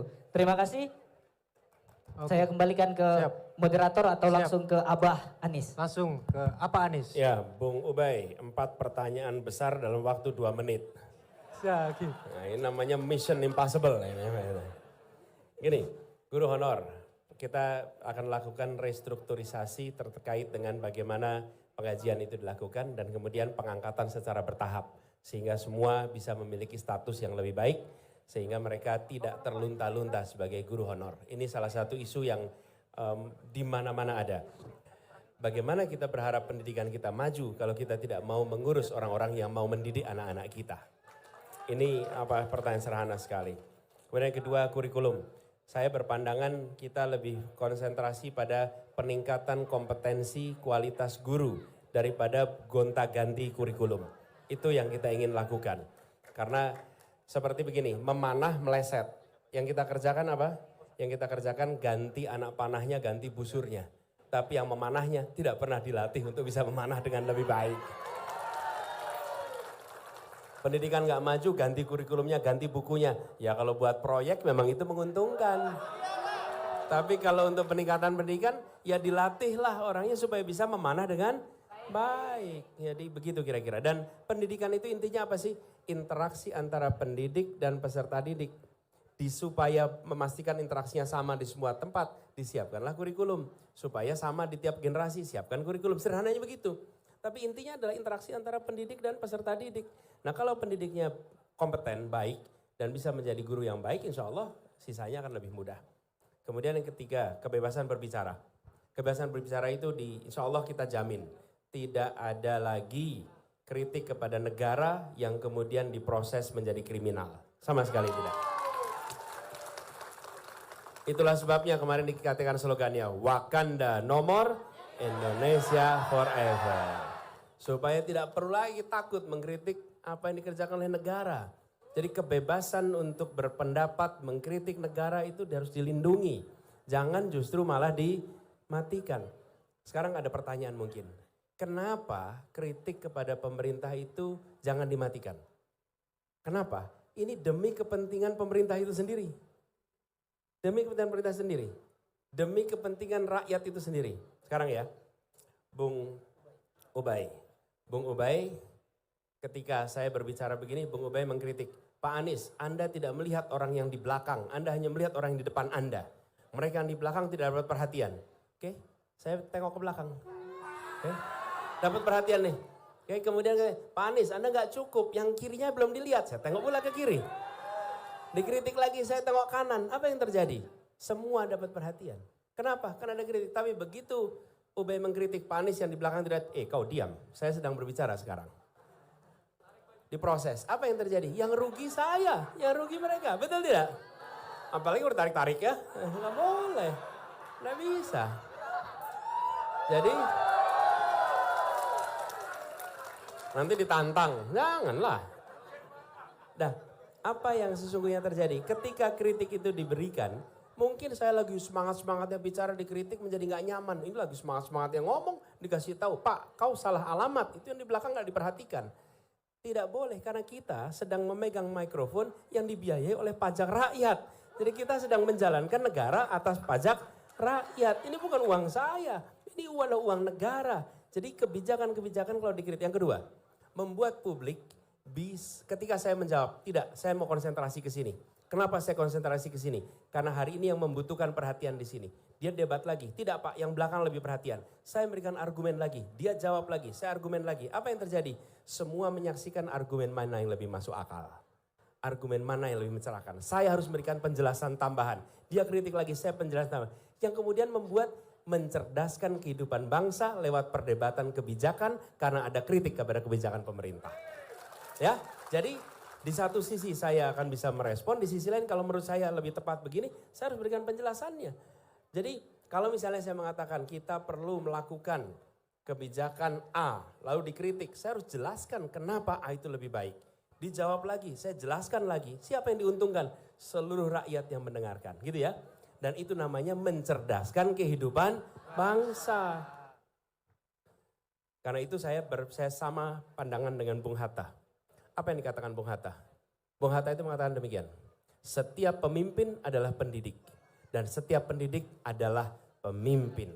Jadi dalam fungsi kepemimpinan ada fungsi kependidikan. Menjelaskan itu adalah salah satu fungsi yang dikerjakan oleh orang yang dikasih tugas memimpin. Lalu yang terakhir tentang percepatan kebudayaan. Ini akan kita teruskan. Barangkali Bung Ubay bisa lihat apa yang kami kerjakan ketika di kementerian. Di mana undang-undang kebudayaan yang sekarang itu adalah diproses, disusun ketika saya bertugas menjadi menteri. Waktu itu RUU-nya disusun. Kami menyiapkan RUU-nya, dimasukkan ke DPR, reshuffle. Jadi kemudian ketika undang-undangnya keluar, menterinya udah ganti. Tapi proses penyusunan RUU kebudayaan itu adalah salah satu yang kita bidani prosesnya itu semua. Yang kedua, ketika saya bertugas di Jakarta, kami pisahkan bidang pariwisata dari kebudayaan. Dipisah sehingga menjadi dinas kebudayaan berbeda dengan dinas pariwisata. Kenapa? Karena dinas pariwisata itu soal penghidupan. Itu soal kegiatan komersial. Tapi kebudayaan bukan kegiatan komersial. Kebudayaan adalah kehidupan bagi masyarakat. Dan itu difasilitasi dengan negara investasi di bidang kebudayaan. Ini saya terusin dikit nih, agak ekstra waktunya. K-pop ini populer, betul nggak? Sedunia. Kenapa itu terjadi? Teman-teman sekalian, di tahun 90-an pemerintah Korea mengeluarkan anggaran yang besar sekali di bidang kebudayaan, bidang seni, bidang hiburan. Difasilitasi luar biasa. Kapan? Tahun 90-an. Lalu inovasi muncul karena ada investasi besar-besaran. Mulai tahun 2000-an, 2010 mulai dampaknya muncul. Karya-karya anak-anak Korea mulai menjadi dominan di Korea sendiri dan akhirnya diekspor ke seluruh dunia. Tapi siapa yang mau membiayai pertama kali? Negara. Bila negara investasi di bidang kebudayaan, maka kebudayaan itu akan tumbuh. Jangan pandang pengeluaran di bidang kebudayaan sebagai biaya, tapi pandanglah sebagai investasi yang dia akan memberikan kembalian. Nah, bentuk kembaliannya bukan kembalian rupiah. Sekarang bayangkan budaya K-pop yang mewabah ke seluruh dunia itu hasil investasi 30 tahun yang lalu.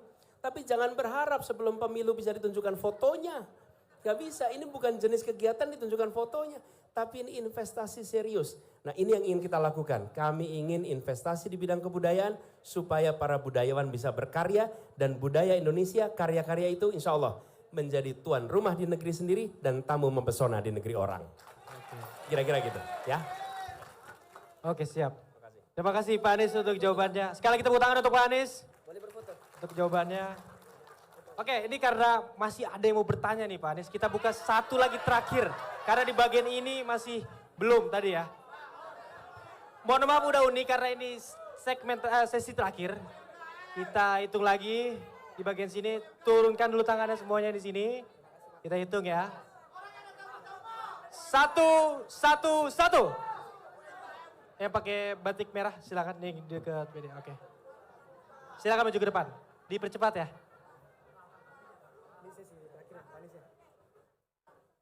Oke, siap. Lanjut. Jalan.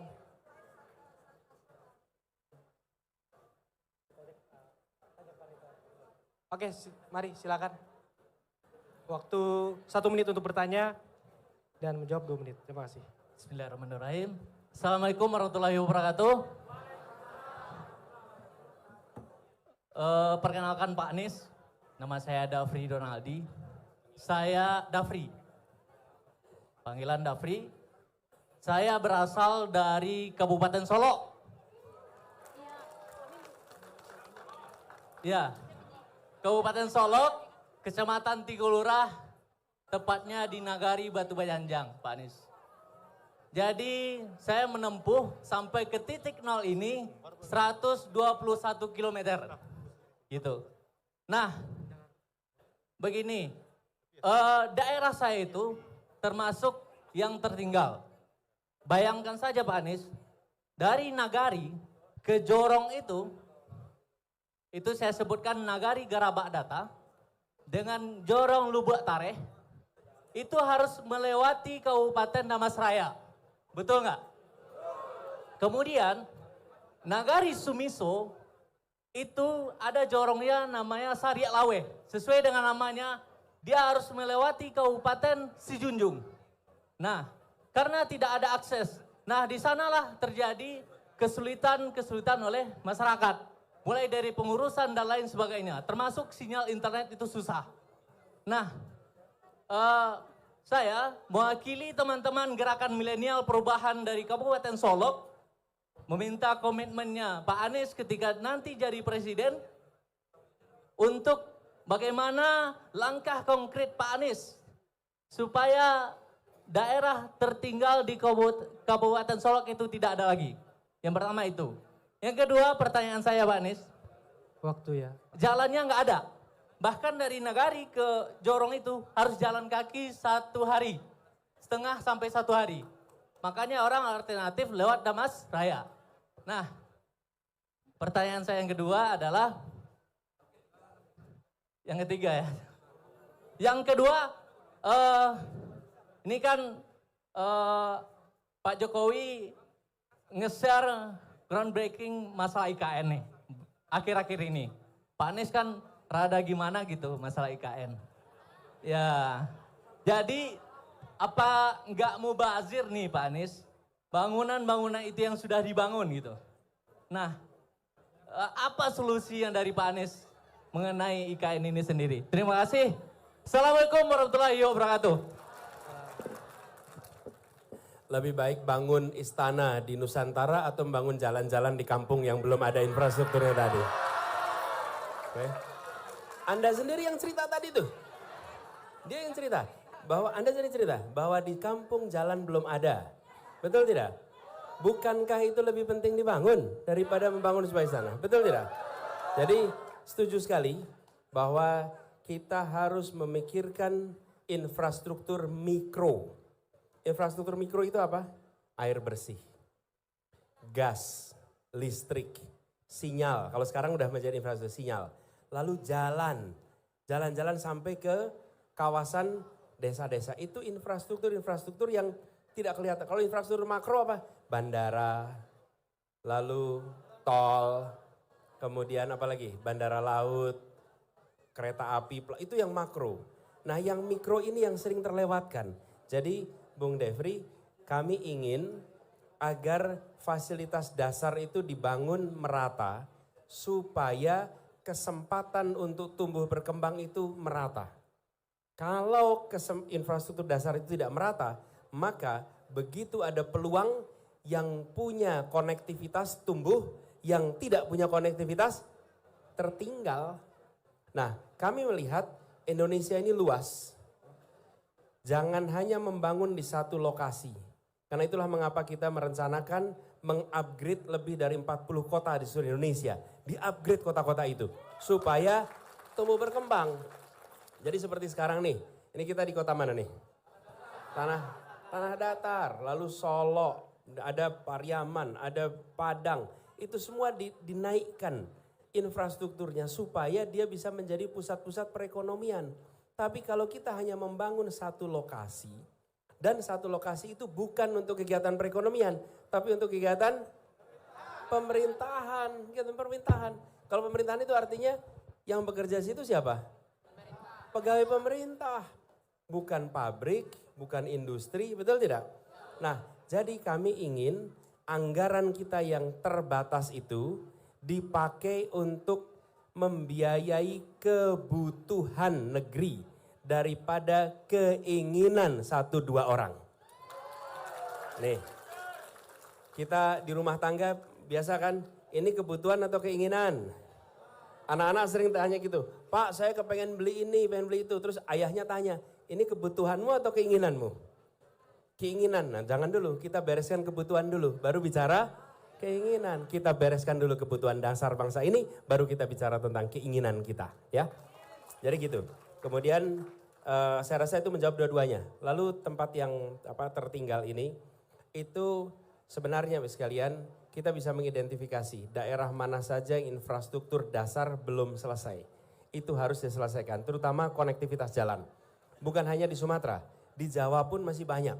Kalau datang ke Lebak, di Banten, itu banyak sekali tempat-tempat juga yang belum terjangkau dengan baik. Nanti insya Allah itu bisa menjadi prioritas. Gitu ya, terima kasih. Deal ya Pak? Deal. Ya. Siap, oke. Janji Pak Terima Anies kasih. ya. Siap, sekali lagi tepuk tangan untuk Pak Anies Baswedan. Sudah menjawab pertanyaan-pertanyaan dari penanya. Terima kasih atas pertanyaannya. Dan ini adalah segmen terakhir untuk kita akhiri kegiatan Desak Anies di hari ini. Tapi sebelum itu kita meminta tolong waktunya Pak Anies untuk memberikan closing statement atau kata-kata penutup Ya. di akhir. Terima kasih. Baik, teman-teman sekalian terima kasih. Saya ingin sampaikan terima kasih kepada semua yang hadir. Kita beri tepuk tangan pada semua yang hadir di tempat ini. Khususnya ini Bu Gubernur yang menyempatkan untuk mendampingi bersama-sama kita di sini. Tepuk tangan buat Bu Gubernur kita. Lalu saya ingin semuanya saja teman-teman sekalian, kami datang ke sini ingin mengajak dan menguatkan semangat perubahan. Warga Minang selalu ingin kemajuan.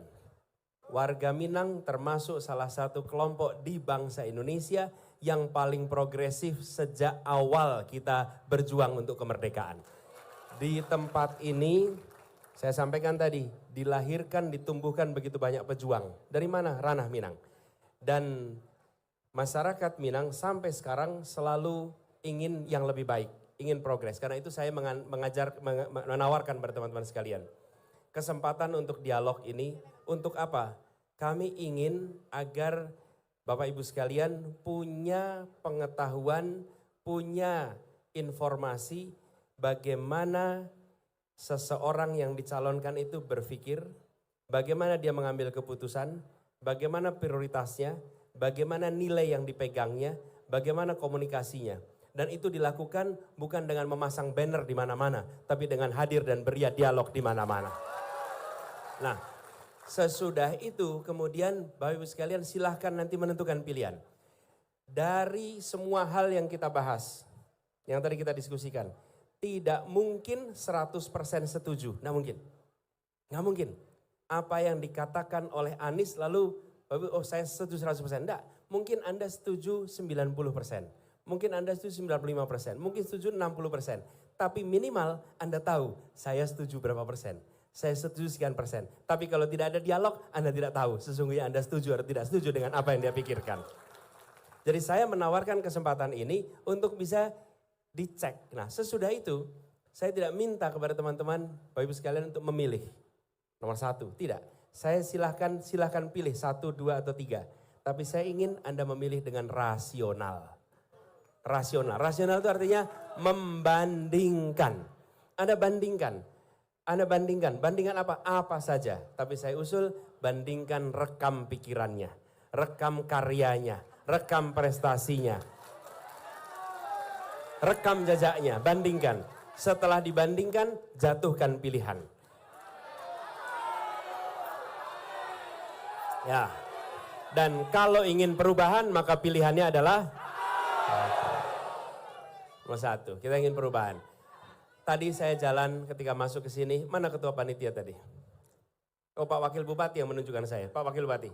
Tadi Pak Wakil Bupati menunjukkan, Pak Anies ini di depan sini ada tulisan aspirasi banyak sekali. Jadi saya tulis di situ, perubahan sama dengan mewujudkan harapan jadi kenyataan. Itulah perubahan. Ini adalah kenyataan kita hari ini.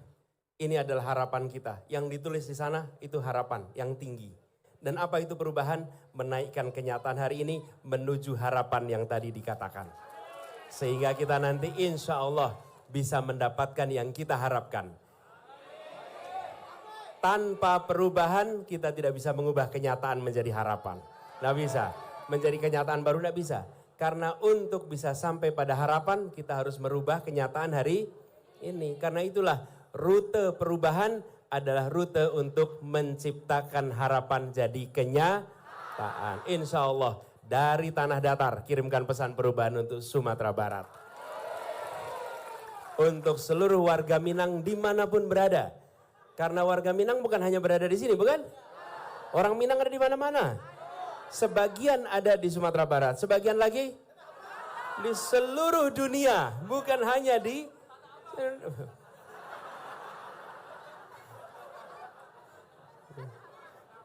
Iya, bahkan saya pernah mendengar teman-teman dari Amerika Serikat itu pulang bersama-sama ke Ranah Minang. Sewa pesawat bareng-bareng karena mereka adalah perantau-perantau dari Minang. Warga Minang ini warga yang berani untuk memulai sesuatu yang baru. Insya Allah warga Minang berani untuk melakukan perubahan. Terima kasih. Assalamualaikum warahmatullahi wabarakatuh. Tepuk tangan untuk Bapak Anies Baswedan, dan maka dari itu kita akhiri kegiatan Desak Anies di Tanah Datar Sumatera Barat pada hari ini. Kita tunggu lagi di Desak Anies kegiatan selanjutnya. Terima kasih, saya Ibrahim Irompreto selaku moderator mengundurkan diri. Assalamualaikum.